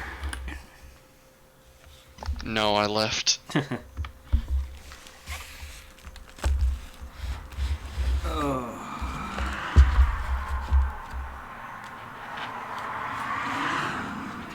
All right. Ready to work through this a little more? Mm-hmm. All right, chapter 45. Then Joseph could no longer control himself before all those who stood by him, and he cried out, "Send everyone away from me." So no one stayed with him when Joseph made himself known to his brothers. And he wept so loudly that the Egyptians heard it, and the household of Pharaoh heard it. Joseph said to his brothers, "I am Joseph. Is my father still alive?" But his brothers could not answer him, so dismayed were they at his presence. Then Joseph said to his brothers, "Come closer to me." And they came closer. He said, "I am your brother, Joseph, whom you sold into Egypt. And now do not be distressed or angry with yourselves because you sold me here, for God sent me before you to preserve life. For the famine has been in the land these 2 years, and there are 5 more years in which there will be neither plowing nor harvest. God sent me before you to preserve for you a remnant on earth, and to keep you alive for your many survivors. So it was not you who sent me here, but God. He has made me a father to Pharaoh, and lord of all his house, and ruler over all the land of Egypt. Hurry and go up to my father and say to him, 'Thus says your son Joseph, God has made me lord of all Egypt. Come down to me, do not delay. You shall settle in the land of Goshen, and you shall be near me, you and your children and your children's children, as well as your flocks, your herds, and all that you have. I will provide for you there. Since there are 5 more years of famine to come, so that you and your household and all that you have will not come into poverty. And now your eyes and the eyes of my brother Benjamin see that it is my own mouth that speaks to you. You must tell my father how greatly I am honored in Egypt, and all that you have seen. Hurry and bring my father down here." Then he fell upon his brother Benjamin's neck and wept, while Benjamin wept upon his neck. He kissed all his brothers and wept upon them, and after that his brothers talked with him. When the report was heard in Pharaoh's house, "Joseph's brothers have come," Pharaoh and his servants were pleased. Pharaoh said to Joseph, "Say to your brothers, 'Do this, load your animals and go back to the land of Canaan. Take your father and your households and come to me, so that I may give you the best land in Egypt, and you may enjoy the fat of the land.' You are further charged to say, 'Do this, take wagons in the land of Egypt for your little ones and for your wives, and bring your father and come. Give no thought to your possessions, for the best of all the land of Egypt is yours.'"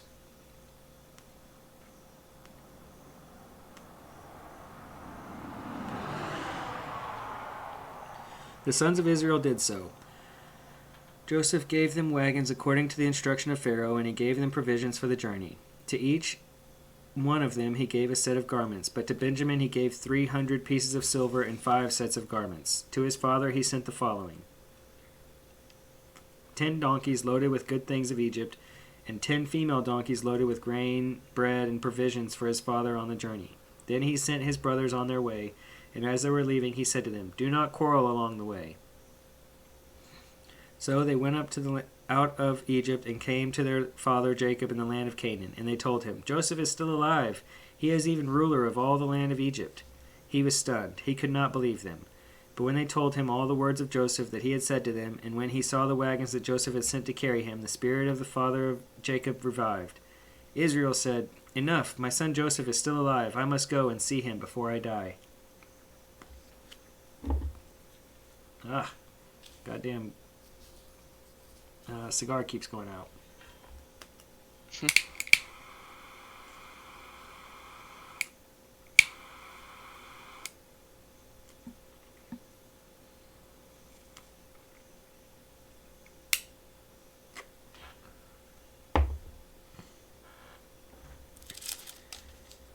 Let's see. Man, that's short notes. It says, Joseph makes himself known to his brothers and father. The brothers initially react with shock to the knowledge that they face their brother whom they sold into slavery. Joseph reassures his brothers by telling them that God, not they, sent him into slavery. God sent him there that he might feed his family in the famine. Verse 10, the land of Goshen, probably located in the eastern Nile Delta. 16 to 20, Asiatics are frequently attested as living in Egypt, though no Egyptian records refer specifically to Israelites ever living there.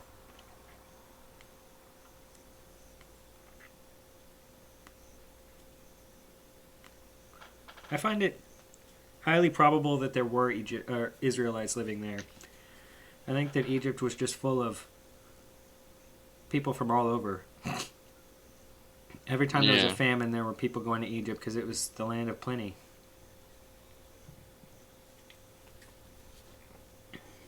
So I think, Exodus is a pretty huge event. I'm doubtful that it went down the way the Bible said, but it very possibly could have happened that there were Israel slaves or workers or what have you that left Egypt.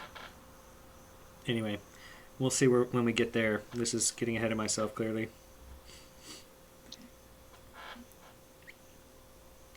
Chapter 46. When Israel set out on his journey with all that he had and came to Beersheba, he offered sacrifices to the God of his father Isaac. God spoke to Israel in visions of the night and said, "Jacob, Jacob." And he said, "Here I am." Then he said, "I am God, the God of your father. Do not be afraid to go down to Egypt, for I will make you a great nation there. I myself will go down with you to Egypt, and I will also bring you up again. In Joseph's own hands shall close your eyes." Then Jacob set out from Beersheba, and the sons of Israel carried their father Jacob, their little ones, and their wives in the wagons that Pharaoh had sent to carry him. They also took their livestock and the goods that they had acquired in the land of Canaan, and they came to Egypt, Jacob and all his offspring with him, his sons and his sons' sons with him, his daughters and his sons' daughters, and all his offspring he brought with him to Egypt. Now these are the names of the Israelites, Jacob and his offspring, who came to Egypt. Reuben. Oh boy, here we go again. Yeah, this ought to be good. Reuben, Jacob's firstborn, and the children of Reuben, Hanok, Palu, Hezron, and Carmi. The children of Simeon, Jemuel, Jamin, Ohad, Jechin, Johar, and Shaul, the son of the Canaanite women. The children of Levi, Gershon, Kohath, and Merari. The children of Judah, Onan, Shelah, Perez, and Zerah, but and Onan died in the land of Canaan. And the children of Perez were Hezron and Hamul. The children of Issachar, Tola, Puvar, Joshub, and Shimron. The children of Zebulun, Sered, Elon, and Jaleel. These are the sons of Leah, whom she bore to Jacob in Paddan Aram, together with his daughter Dinah. In all, his sons and his daughters numbered 33. Holy cow. The children of Gad, Ziphion, Hagi, Shuni, Esbon, Eri, Arodi, and Areli. The children of Asher, Imnah, Ishvi, Bariah, and his sister Sarah. The children of Beriah, Hibar, and Malkiel. These are the children of Zilpah, whom Laban gave to his daughter Leah, and she bore Jacob 16 persons. The children of Jacob's... What the crap? Yeah. The children of 16. Jacob's wife, Joseph and Benjamin. To Joseph in the land of Egypt were born Manasseh and Ephraim, whom Asenath, daughter of Potiphera, priest of On, bore to him. The children of Benjamin, Bela, Bekar, Ashbel, Gera, Naaman, Ehi, Rosh, Muppim, Huppim, and Ard. These are the children of Rachel who were born to Jacob, 14 persons in all. The children of Dan, Hashum. The children of Naphtali, Jazil, Guni, Jezir, and Shilem. These are the children of Bela, whom Laban gave to his daughter Rachel, and these she bore to Jacob, 7 persons in all. I think when it says these are the children whom Laban gave to his daughter Leah, and she bore Jacob, 16 persons, I think that's grandchildren. So going up here it says together with his daughter Dinah, and all his sons and his daughters numbered 33. I think that's all the kids that came from the kids of Dinah. And then here we're talking about all the kids of the kids that came from Rachel, which would be Joseph and Benjamin. 7 persons in all. All the persons belonging to Jacob who came into Egypt, who were his own offspring, not including his wives of his sons, were 66 persons in all. The children of Joseph who were born to him in Egypt were 2. All the persons of the house of Jacob that came into Egypt were 70. I guess that gives a pretty good reference to the size of the Israel tribe at the point that they came to Israel, or came to Egypt. Mm-hmm. I think I assumed it was larger than 70, but tells you right there. Israel sent Judah ahead to Joseph to lead the way before him to Goshen. When they came to the land of Goshen, Joseph made ready his chariot and went up to meet his father Israel in Goshen. He presented himself to him, fell on his neck, and wept on his neck a good while. Israel said to Joseph, I can die now, having seen for myself that you are still alive. Joseph said to his brothers and his father's household, I will go up and tell Pharaoh, and will say to him, My brothers and my father's household, who are in the land of Canaan, have come to me. The men are shepherds, for they have been keepers of livestock, and they have brought their flocks and their herds, and all that they have. When Pharaoh calls you and says, What is your occupation? You shall say, Your servants have been keepers of livestock from our youth even until now, both we and our ancestors, in order that you may settle in the land of Goshen, because all shepherds are abhorrent to Egyptians. So I guess Pharaoh is kind of setting aside this land of Goshen for shepherds, since they don't accept them in Egypt. Might be reading a little bit So is between the Goshen lines not there. in? Wait, The Goshen way is that, in Egypt though, right? yeah, it's part of the Egyptian territory, but I don't think it's Egypt proper. Back here in the last notes, notes for chapter 45 said the land of Goshen, probably located in the eastern Nile Delta. So I think.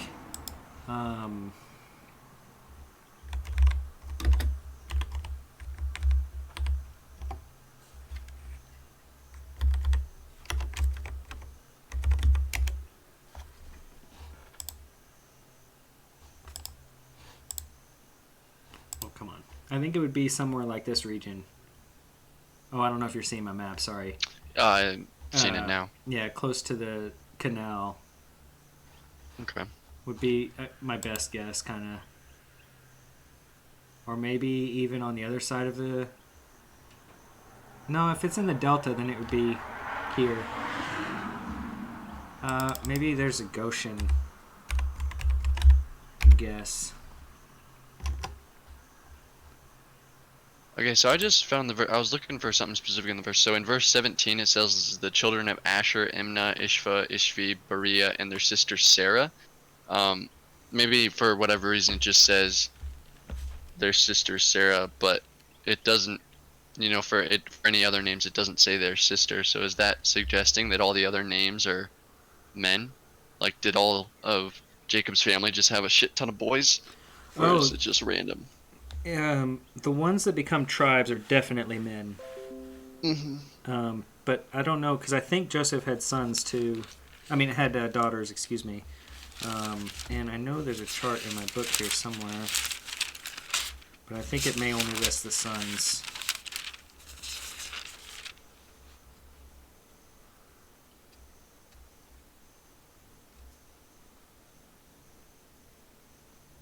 No, I think Dinah is a woman. So yeah, he had a huge amount of men. Maybe one daughter.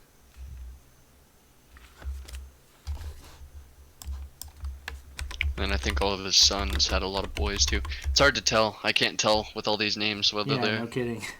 feminine or male.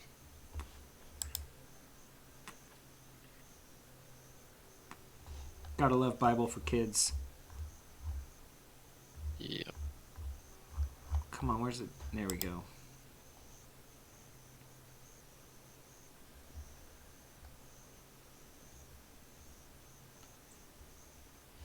Okay, so I think Naphtali might be a woman also.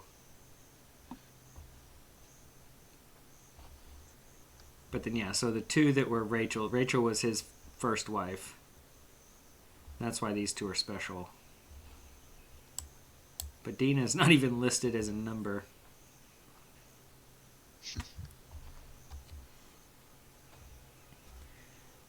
But yeah, women are definitely the less concerned with names. Where are we now? 46? You ready, or you got... 47, right? We just read 40. Oh no, we're like halfway through 46, right? Oh, right, yeah, we just Or did all we the finish names, 46? yeah. Oh, we just finished 46. We're on 47. Yes, that's right, the abhorrent shepherds. Mm-hmm.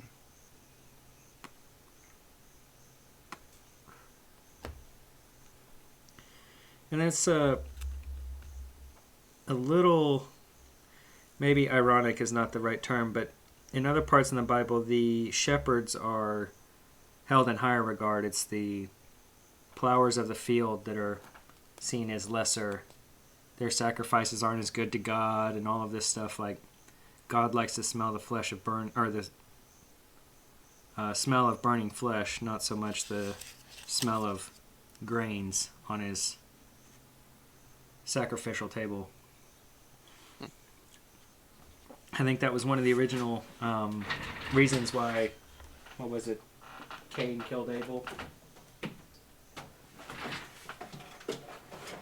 Was because God looked favorably on Abel's sacrifice.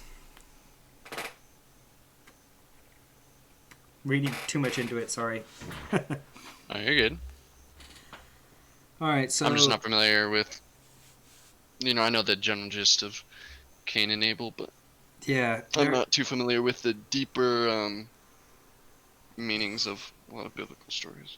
Yeah, there have been a few instances where God has looked favorably on burning flesh sacrifices and makes mention of it, where he does not make the same mention of sacrifices of grain.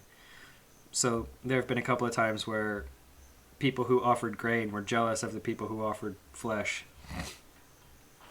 including the first time, which was the Cain and Abel instance. Anyway, yeah, so the Egyptians abhor shepherds. That's an interesting thing I didn't know. Alright, so picking up on 47. So Joseph went and told Pharaoh, "My father and my brothers and their flocks and their herds and all that they possess have come from the land of Canaan. They are now in the land of Goshen." From among his brothers he took 5 men and presented them to Pharaoh. Pharaoh said to his brother, "What is your occupation?" And they said to Pharaoh, "We, your servants, are shepherds as our ancestors were." They said to Pharaoh, "We have come to reside as aliens in the land, for there is no pasture for our servants' flocks because the famine is severe in the land of Canaan. Now we ask you, let your servants settle in the land of Goshen." Then Pharaoh said to Joseph, "Your father and your brothers have come to you. The land of Egypt is before you. Settle your father and your brothers in the best part of the land. Let them live in the land of Goshen, and if you know that they are capable men among them, put them in charge of my livestock." Then Joseph brought in his father Jacob and presented him before Pharaoh, and Jacob blessed Pharaoh. Pharaoh said to Jacob, "How many are the years of your life?" Jacob said to Pharaoh, "The years of my earthly sojourn are 130. Few and hard have been the years of my life. They do not compare to the years of the life of my ancestors during their long sojourn." Then Jacob blessed Pharaoh and went out from the presence of Pharaoh. Joseph settled his father and his brothers and granted them a holding in the land of Egypt, in the best part of the land, in the land of Ramses, as Pharaoh had instructed. Interesting name drop there of Ramses. And Joseph provided his father, his brothers, and all his father's household with food according to the number of their dependents. Now there was no food in all the land, for the famine was very severe. The land of Egypt and the land of Canaan languished because of the famine. Joseph collected all the money to be found in the land of Egypt and in the land of Canaan in exchange for the grain they had bought, and Joseph brought the money into Pharaoh's house. When the money from the land of Egypt and from the land of Canaan was spent, all the Egyptians came to Joseph and said, "Give us food. Why should we die before your eyes? For our money is gone." And Joseph answered, "Give me your livestock, and I will give you food in exchange for your livestock, if your money is gone." So they brought their livestock to Joseph, and Joseph gave them food in exchange for their horses, the flocks, the herds, and the donkeys. That year he supplied them with food in exchange for all their livestock. When that year was ended, they came to him the following year and said to him, "We cannot hide from my lord that our money is all spent, and the herds of the cattle are all gone, or my lord's. There is nothing left in the sight of my lord but our bodies and our lands. Shall we die before your eyes, both we and our land? Buy us and our land in exchange for food. We, with our land, will become slaves to Pharaoh, just give us seed, so that we may live and not die, and that the land may not become desolate." So Joseph bought all the land of Egypt for Pharaoh. All the Egyptians sold their fields because the famine was severe upon them, and the land became Pharaoh's. As for the people, he made slaves of them from one end of Egypt to the other. says here, the Greek Viganute compares he removed them from the cities, or to the cities. So that's different than putting them in slavery, clearly. Yo, I've come for the Bible study. Yes, sir. Welcome. Alright. Yes, I'm a devout Christian. Are you making fun of my book? A little bit. I hope not too much. I'm joking. I'm no, joking. you're I'm good, yeah. atheist. We welcome all walks, honestly. That's great. Do you not see the beautiful little science symbols in my name? Oh, not yet. I can't Oh, read your it name doesn't from show. here. I put the little atomic whirls in it, you know. Ah. Well, welcome, regardless of your Yes. creed. Thank you. I'm ready to learn about the bullshit book. Awesome. Yeah, we are just wrapping Genesis. I sent a link in the Bible study channel just for the chapter that we're on. Thank you. Yeah. I'm not too clued up on the Bible, but I'd like to do some Yep. learning about it. Yeah, for sure. Neither man. am I. That's why I'm here too. Thank you. Is this the Old Testament or the New Testament? Old Testament. We are in Genesis. We're in the very, very first book. Okay, thank you. And who wrote this book? Depends on who you ask. The last 2,000 years have been pretty much credited to Moses. I've got a book here that I reference pretty heavily by Richard Friedman called Who Wrote the Bible? And it's primarily about the Pentateuch, which is the first 5 books. And his case is called the documentary hypothesis. And that says that there were 4 or 5 groups or people, authors, who wrote the first 5 books. And this, I'm using the Oxford Annotated Bible for my reference here. So it goes through primarily the priestly or non-priestly editions.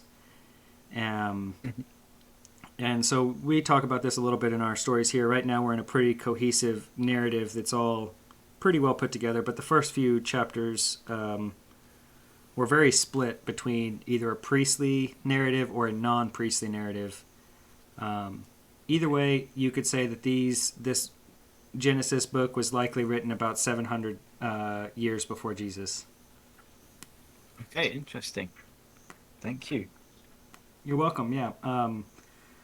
Again, that's the documentary hypothesis. You can look that up on Google or what have you, and that will get you on your way Will do. as far as what we're talking about with who wrote it. Okay, thank you. You're welcome. Right now we are on chapter 47, which is Joseph and his family moving to Egypt from Canaan. So it's the initial Israel establishment in Egypt, and then the next chapter is going to be Exodus, which is Moses coming through and taking them out of Egypt, right? Okay, well, I'd love to listen. Perfect. So again, chapter 47, we'll pick up right where we were. Did we just start that, or is he repeating himself here? So Joseph went and I think told... we're on verse 20, right? Oh, perfect. Maybe Thank you. 21 or 22. Perfect. Thank you for keeping up with that. Yeah, so he bought all the land. As for the people, verse 21, he made slaves of them from one end of Egypt to the other. Only the land of the priests he did not buy, for the priests had a fixed allowance from Pharaoh, and lived on the allowance that Pharaoh gave them. Therefore they did not need to sell their land. Then Joseph said to the people, "Now that I have this day bought you and your land for Pharaoh, here is seed for you. Sow the land. And at the harvest you shall give 1/5 to Pharaoh, and 4/5 shall be your own, as seed for the field, and as food for yourselves and your household, and as food for your little ones." They said, "You have saved our lives. May it please the Lord, we will be slaves to Pharaoh." So Joseph made it a statute concerning the land of Egypt, and it stands to this day, that Pharaoh should have the 5th. The land of the priests alone did not become Pharaoh's. Thus Israel settled in the land of Egypt, in the region of Goshen, and they gained possessions in it. They were fruitful and multiplied exceedingly. Jacob lived in the land of Egypt 17 years. So did the days of Jacob. The years of his life were 147 years. When the time of Israel's death drew near, he called his son Joseph and said to him, "If I have found favor with you, put your hand under my thigh and promise to deal loyally and truly with me. Do not bury me in Egypt. When I lie down with my ancestors, carry me out of Egypt and bury me in their burial place." He answered, "I will do as you have said." And he said, "Swear to me." And he swore to him. Then Israel bowed himself on the head of his bed. There's that weird expression again. Put your hand under Yeah. my thigh. That ball tug and oath.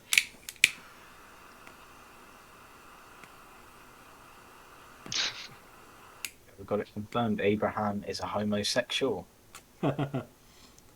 Apparently, all the men back then like to grab each other by the gonads to express their meaning. Wish we still did that today. I mean, I think we're all sort of matured as men when we realise that flies are just better than anything else.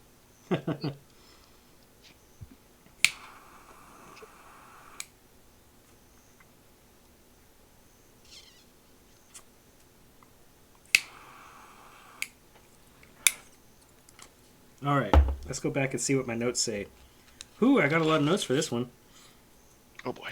God damn. But what exactly are we doing? Are we just sort of like unpicking it and seeing what everything means? Or A little bit, yeah. So, like I said, I think a moment ago, I've got the Oxford annotated. So I read a chapter and then I'll go back and hit the notes and kind of see what the notes say. Generally, they just give an overview of the story we're hearing, and sometimes I'll give some cross references. If the cross references are good enough, we'll go check those out. So here, let's take an example here, right? So we just picked up 47:20, right? So 47, let's go to 13 to 26. Joseph's clever impoverishment of the Egyptians here contrasts with his beneficial provision of his own family. Verse 27, another fragment from the priestly edition here. The priestly fertility promise to Abraham is fulfilled in Egypt. Basically saying the go forth and multiply was one of the lines there. okay, So verse 29, so it says here, chapter 47, verse 29 to chapter 49, verse 33, is Jacob's preparation for death, including the adoption and blessing of Ephraim and Manasseh. This section is viewed by many scholars as a series of later insertions into the Joseph story, linking it back to the Jacob story and forward to the story of the Israelites. So this is saying that what we're about to read is inserted later. That put 47:29. Put your hand under my thigh says reference chapter 24 verse 2, which is what Bat and I were just discussing. We had just seen that in another verse earlier. Verse 30. Joseph binds himself by oath to bury Jacob in the ancestral burial place, perhaps in the Transjordan. This non-priestly notice parallels the priestly notice where Jacob orders his sons to bury him in the cave at Machpelah in chapter 49. So we'll get to that a little bit later. We'll come back because we're going to jump into chapter 48 in the next notes. So let's go ahead and read 48 and we'll come back to that. Mm-hmm. So picking up at 48. After this, Joseph was told, "Your father is ill." So he took him with his two sons, Manasseh and Ephraim. When Jacob was told, "Your son Joseph has come to you," he summoned his strength and sat up in bed. And Jacob said to Joseph, "God Almighty appeared to me in Luz in the land of Canaan, and he blessed me, and said to me, I am going to make you fruitful and increase your numbers. I will make of you a company of peoples, and will give this land to your offspring and after you for a perpetual holding. Therefore your two sons who were born to you in the land of Egypt before I came to you in Egypt are now mine. Ephraim and Manasseh shall be mine, just as Reuben and Simeon are. As for the offspring born to you after them, they shall be yours. They shall be recorded under the names of their brothers with regardance to their inheritance. For when I came to Padan, Rachel, alas, died in the land of Canaan on the way, while there was still some great distance to go to Ephrath, and I buried her there on the way to Ephrath, that is, Bethlehem. When Israel saw Joseph's sons, he said, Who are these? Joseph said to his father, They are my sons, whom God has given me here. And he said, Bring them to me, please, that I may bless them. Now the eyes of Israel were dim with age, and he could not see well. So Joseph brought them near him, and he kissed them and embraced them. Israel said to Joseph, I did not expect to see your face, and here God has let me see your children also. Then Joseph removed them from his father's knees, and he bowed himself with his face to the earth. Joseph took them both, Ephraim in his right hand toward Israel's left, and Manasseh in his left hand towards Israel's right, and brought them near him. But Israel stretched out his right hand and laid it on the head of Ephraim, who was the younger, and his left hand on the head of Manasseh, crossing his hands, for Manasseh was the firstborn. He blessed Joseph and said, The God before whom my ancestors Abraham and Isaac walked, the God who has been shepherd all my life to this day, the angel who has redeemed me from all my harm, bless the boys, and in them let my name be perpetuated, that the name of my ancestors Abraham and Isaac, and let them grow into multitude on the earth. When Joseph saw that his father had laid his right hand on the head of Ephraim, it displeased him. So he took his father's hand and removed it from Ephraim's head and to Manasseh's head. Joseph said to his father, Not so, my father, since this one is the firstborn, put your right hand on his head. But his father refused and said, I know, my son, I know. He also shall become a people, and he also shall be great.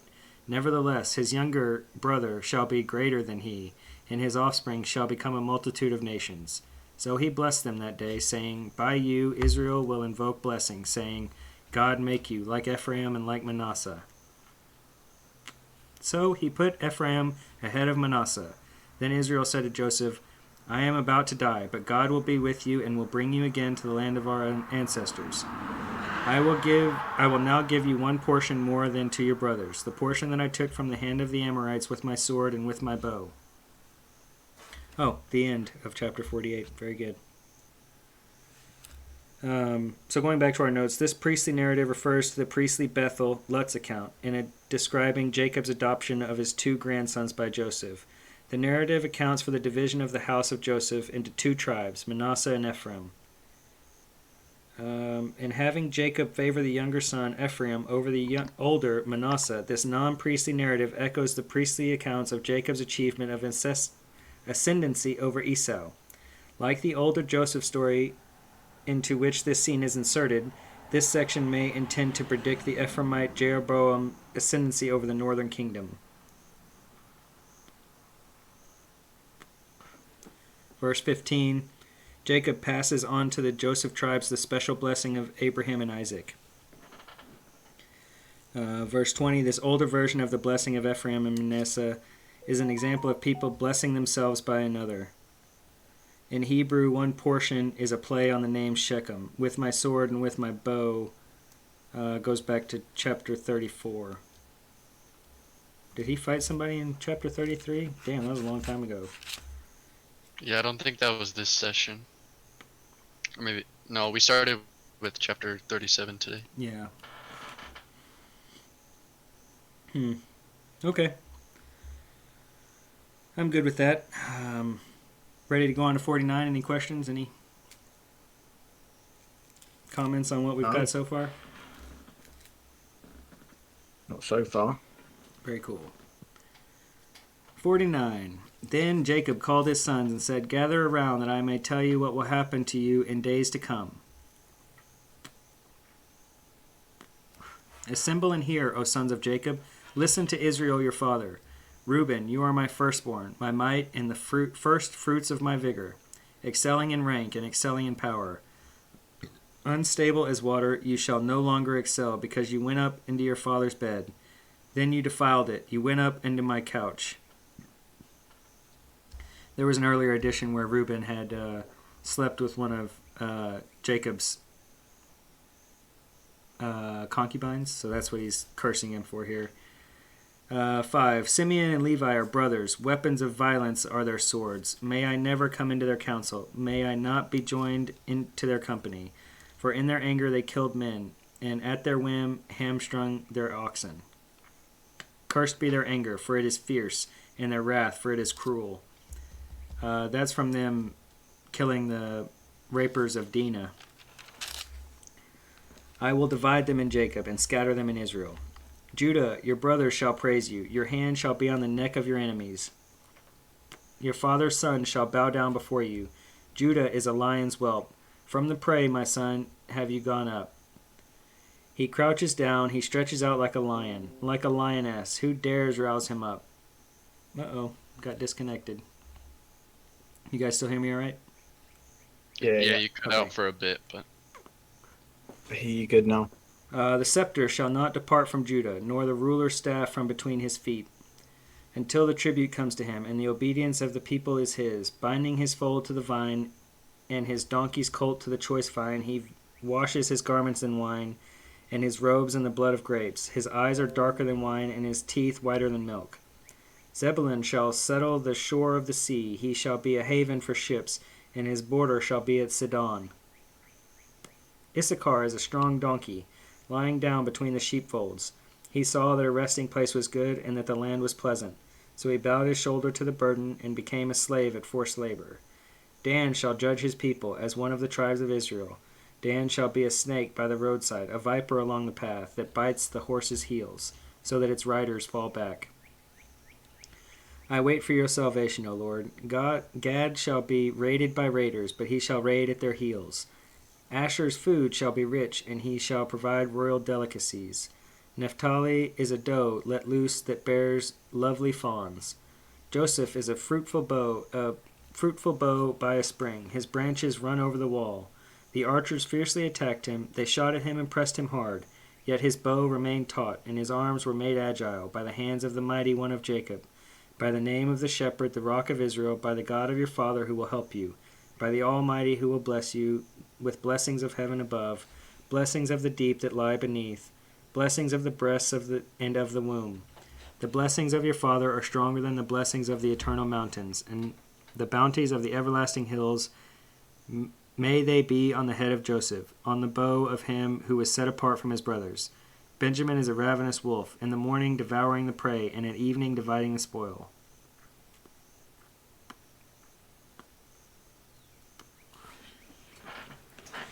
All these are the 12 tribes of Israel, and this is what their father said to them when he blessed them, blessing each one of them with a suitable blessing. Then he charged them, saying to them, I am about to be gathered to my people. Bury me with my ancestors in the cave of the field of Ephron the Hittite, in the cave of the field of Machpelah, near Mamre, in the land of Canaan, in the field of Abraham brought from Ephron the Hittite as a burial site. There Abraham and his wife Sarah were buried. There Isaac and his wife Rebekah were buried. And there I buried Leah. The field and the cave that is in it were purchased from the Hittites. When Jacob ended his charge to his sons, he drew up his feet into the bed, breathed his last, and was gathered to his people.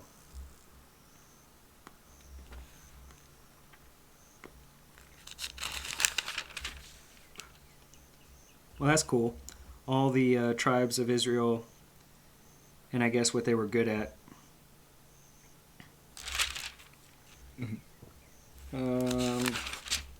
Lots of notes here, too, it looks like. Though the poem is depicted as a deathbed blessing by the text following it, this poem seems to have been originally designed as a prediction of the destinies, good and bad, of the tribes of Israel.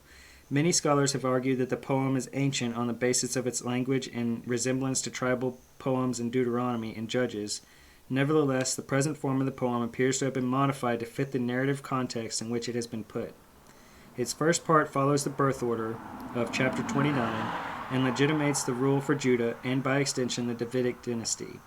The author of these changes may be responsible for inserting the whole poem in its present text, as well as the addition of the Jacob-Joseph story of the narratives referred to in chapter 49, verse 3-7.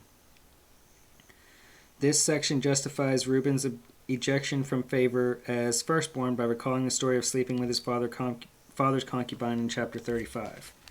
Verse 5, Judah's oldest brother, Simeon and Levi, failed to take Reuben's place because of their role in despoiling the Shechem, the Dinah rape. Verse 8, with his 3 older brothers out of favor, Judah receives the greatest part of his father's blessing. The narrative of the succession to David features a similar displacement of older sons. Chapter 10, scepter and staff are symbols of sovereignty. The later part of the verse is obscure. It appears to predict the rule for Judean royalty until Judah's Davidic descendants achieve universal dominion and is therefore pre-exilic. Okay, so it's saying this is before the exile, for whatever reason. Verse 13, this later part of the blessing diverges from the birth order. This section appears to predate the placement into its context in the story of Jacob and Joseph. The tribal name Dan is derived from the Hebrew verb for judge. Verse 18, I wait for your salvation, probably a late scribal addition. Chapter 22 to 26 is a lengthy blessing on Joseph, and its triumphant conclusion suggests that he may have been the original focus of the early blessing. And then there are some allusions to the subterranean ocean from Genesis 1 and 2, but I don't understand that. The deep that lies beneath. Oh yeah, from verse 26. By the Almighty who bless you with the blessings of heaven above, blessings of the deep that lies beneath. Refers to the pre-creation depths. Sorry, I got a text. Let me check out what my wife's saying real quick.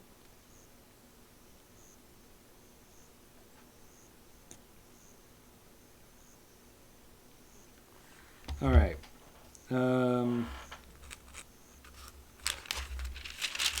We're ready for chapter 50 then, right? Last chapter? Almost done. Yeah. Yeah, let's do it. Let's do it.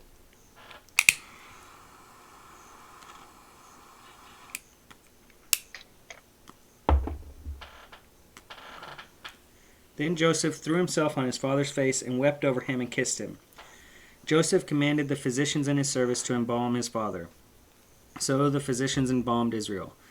They spent 40 days in doing this, for that is the time required for embalming, and the Egyptians wept for him for 70 days. When the days of weeping for him were past, Joseph addressed the household of Pharaoh. If now I have found favor with you, please speak to Pharaoh as follows.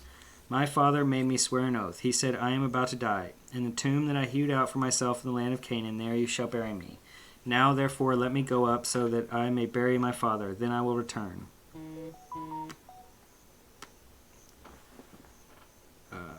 So Joseph went up to bury his father. With him went all the servants of Pharaoh, the elders of his household, and all the elders of the land of Egypt, as well as all the household of Joseph, his brothers, and his father's household. Only their children, their flocks, and their herds were left in the land of Goshen. Both chariots and charioteers went up with him. It was a very great company. When they came to the threshing floor of Atad, which is beyond the Jordan, they held their very great and sorrowful lamentation, and he observed a time of mourning for his father 7 days. When the Canaanites inhabited of the land saw the mourning on the threshing floor of Atad, they said, This is a grievous mourning on the part of the Egyptians. Therefore the place was named Abel Mizraim, that is, mourning, or the meadow of Egypt.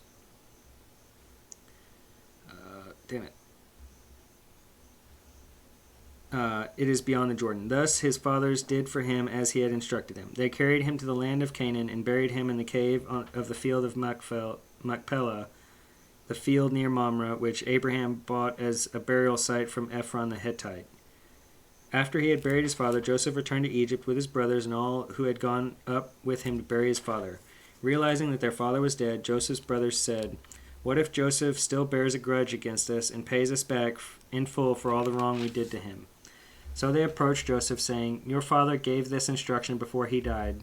Say to Joseph, I beg you, forgive the crime of your brothers and the wrong they did in harming you. Now therefore, please forgive the crime of your servants of the God for your father. Joseph wept when they spoke to him. Then his brothers also wept, fell down before him, and said, We are here as your slaves. But Joseph said to them, Do not be afraid. Am I in the place of God? Even though you intended to do harm to me, God intended it for good, in order to preserve a numerous people, as he is doing today. So have no fear, I myself will provide for you and your little ones. In this way he reassured them, speaking kindly to them. So Joseph remained in Egypt, he and his father's household, and Joseph lived 110 years. Joseph saw Ephraim's children, the third generation, the children of Machir, son of Manasseh, were also born on Joseph's knees. Then Joseph said to his brothers, I am about to die, but God will surely come to you, and bring you up out of this land to the land that he swore to Abraham, to Isaac, and to Jacob. So Joseph made the Israelites swear, saying, When God comes to you, you shall carry up my bones from here. And Joseph died, being 110 years old. He was embalmed and placed in a coffin in Egypt. Yay! One book done. Yay. Let's go. Yeah. Notes for this final chapter. This non-priestly narrative seems to presuppose the burial and mourning occurred in Transjordan, not at the cave of Machpelah. Jacob is provided the Egyptian honors, embalming and lengthy mourning. This speech by Joseph links to the non-priestly order to bury him in an ancestral burial place, here at a tomb that Jacob had hewn out for himself. Verse 10, Hebron is much closer to Egypt than this unidentified location in Transjordan. Verse 12, priestly narrative. Verse 15, in fear now that their father is dead, Joseph's brothers appear to protect themselves, though reporting that Jacob had ordered Joseph to forgive them.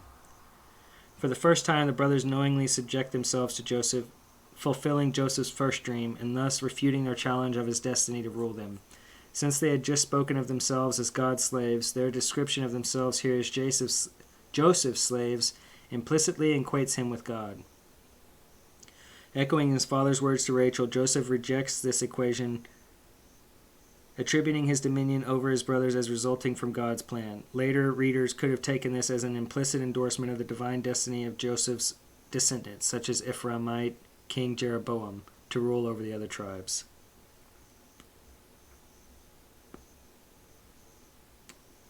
Very good. Yes. Dustin, can I ask where you're from? I am from Texas, from the U.S. You have a very listenable voice. Oh, I That's the appreciate expression. that. Thank you. I worry about that sometimes. Yes, I find it very interesting. So Good. thank you for reading. Appreciate that. Would there be another one of these Bible studies? Absolutely. Yeah. Hope to keep it up every Sunday. I've been here, I think, 5 weeks going. We'll pick up Exodus next week. Is it every Sunday then? Yep, every Sunday. I was doing it at 3 p.m. Central U.S., but I know you're not the first to ask for an earlier time. Or was it you, or was it someone else? I'm free like all Sunday. Okay, so cool. I'm in the UK though, so What Yeah. time is it for you right now? 10:30 right now Alright. at the night. Yeah, I might try to... Perfect. I don't mind whenever it's. Awesome, yeah. Really appreciate you coming by. It's always nice to have some new people in here to check out what we're doing. Well, you can count on me for being there next week. Good. Real quick before we go, I did want to talk about one of the things I noticed in there was I don't think I ever realized before that they asked to be slaves. You didn't realize what? Sorry, you cut out. That they asked to be slaves. Oh yeah. Like the famine was so bad that they said, "Take our land, take our bodies, just feed us." It's an Yeah, that was interesting. kind of an insane part of the story. He Yeah. enslaved all of Egypt. Like, why not just feed them? Yeah, there's people.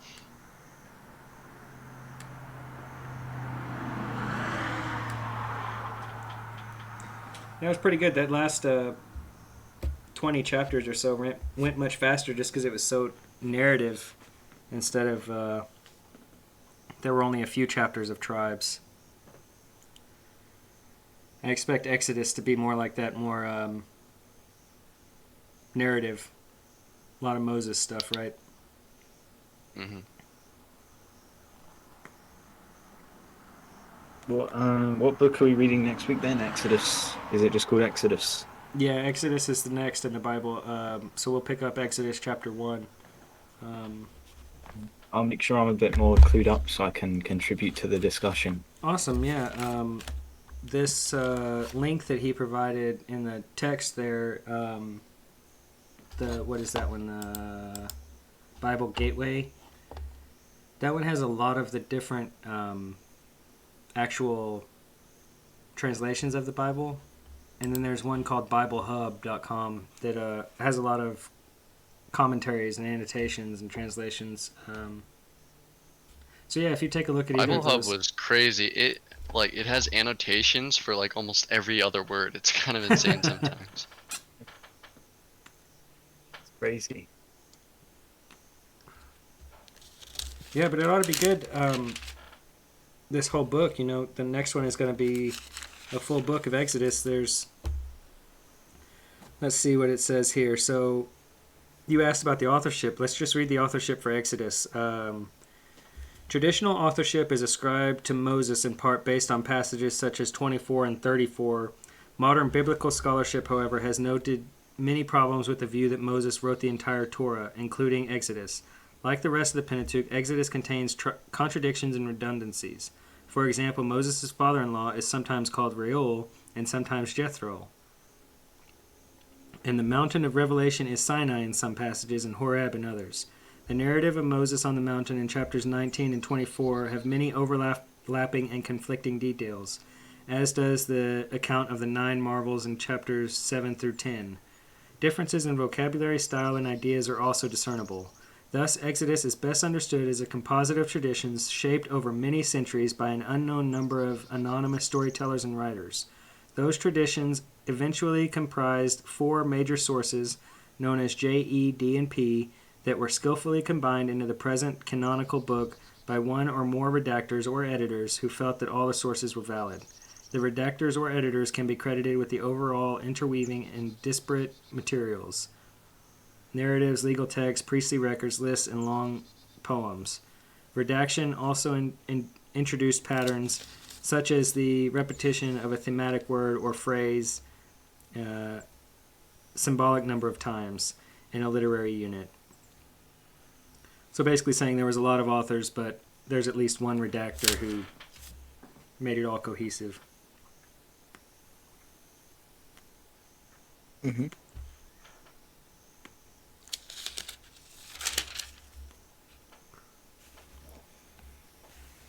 The literary history of this one says the components of the Book of Exodus have been so skillfully woven together that it is no longer possible to reconstruct the process by which they emerged and were ultimately combined. The overall story comprises elements of both the J source, which may have its origin in the monarchy which was established in the 10th century and then circulated in the southern kingdom of Judah, and the E source, formed and circulated in the northern kingdom by the 8th century. Deuteronomic elements, usually linked to 7th century developments, can also be identified. It is even possible that all 3, J, E, and D, drew from a common commemorative tradition but developed their own particular ways.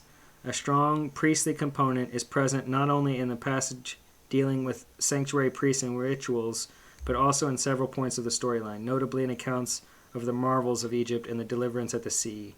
The final redaction reflects priestly emphasis of the 6th century or later, but also preserves ritual and ceremonial practices.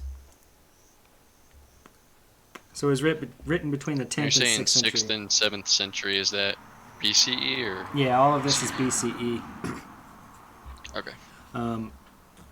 All of the Pentateuch was well written and known like 300 years before Jesus.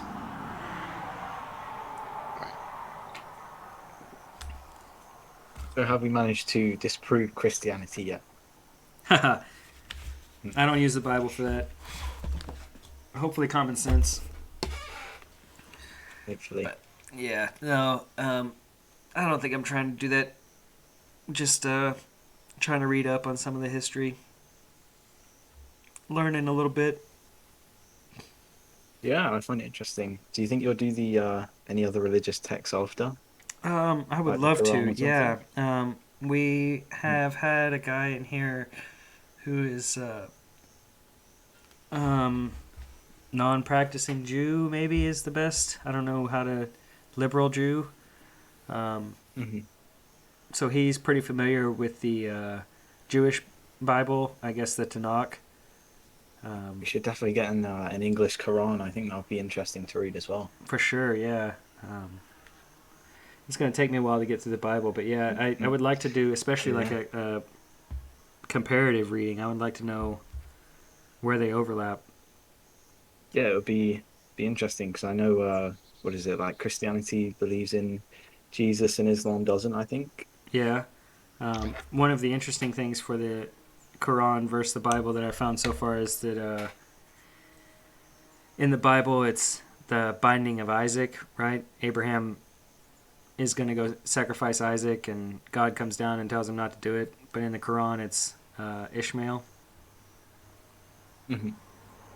It's just an interesting Yeah. switch on the. And I think that in the Quran, Ishmael is the one that God comes to in a dream and says, "You need to be sacrificed." So he goes to his father and says, "Sacrifice me." Oh, okay. I'm not too clued up on that. I need to learn some more. Yeah, I'm Just speaking a little beginning. bit out of my ass. I don't know entirely, but that's the way I Mhm. remember reading the comparison. Mhm. Well, I'm just getting started, so where do you think the best place is to start learning from? Just read the Bible from the start and just join in these groups, or Probably the Yeah, groups that's would what be I've been fun. doing. Yeah, there are plenty of YouTubes that can give you kind of an overview. Um, Mhm. um, I like to just look at the overview of the books themselves because someone will have a book or a video on Exodus, right? And it will tell you the whole story of Exodus and how it fits into the rest of the Bible. And so for next time, I would think that would be a good precursor. Just that's what I'm going to do. I'm going to watch a few YouTube videos on Exodus so I'm kind of familiar with where the story's going. Yeah, yeah, me too. Then, All right, guys, I really appreciate you coming by. It yeah, was thanks fun so much again. for reading. Yeah, I for sure. appreciate you sharing. We'll do it again next week. Yeah, yeah. Goodbye, guys. Goodbye. Goodbye. Have a nice evening or whatever time it's for you. See Yes, sir. You too. Catch you Yeah, later. sleep well.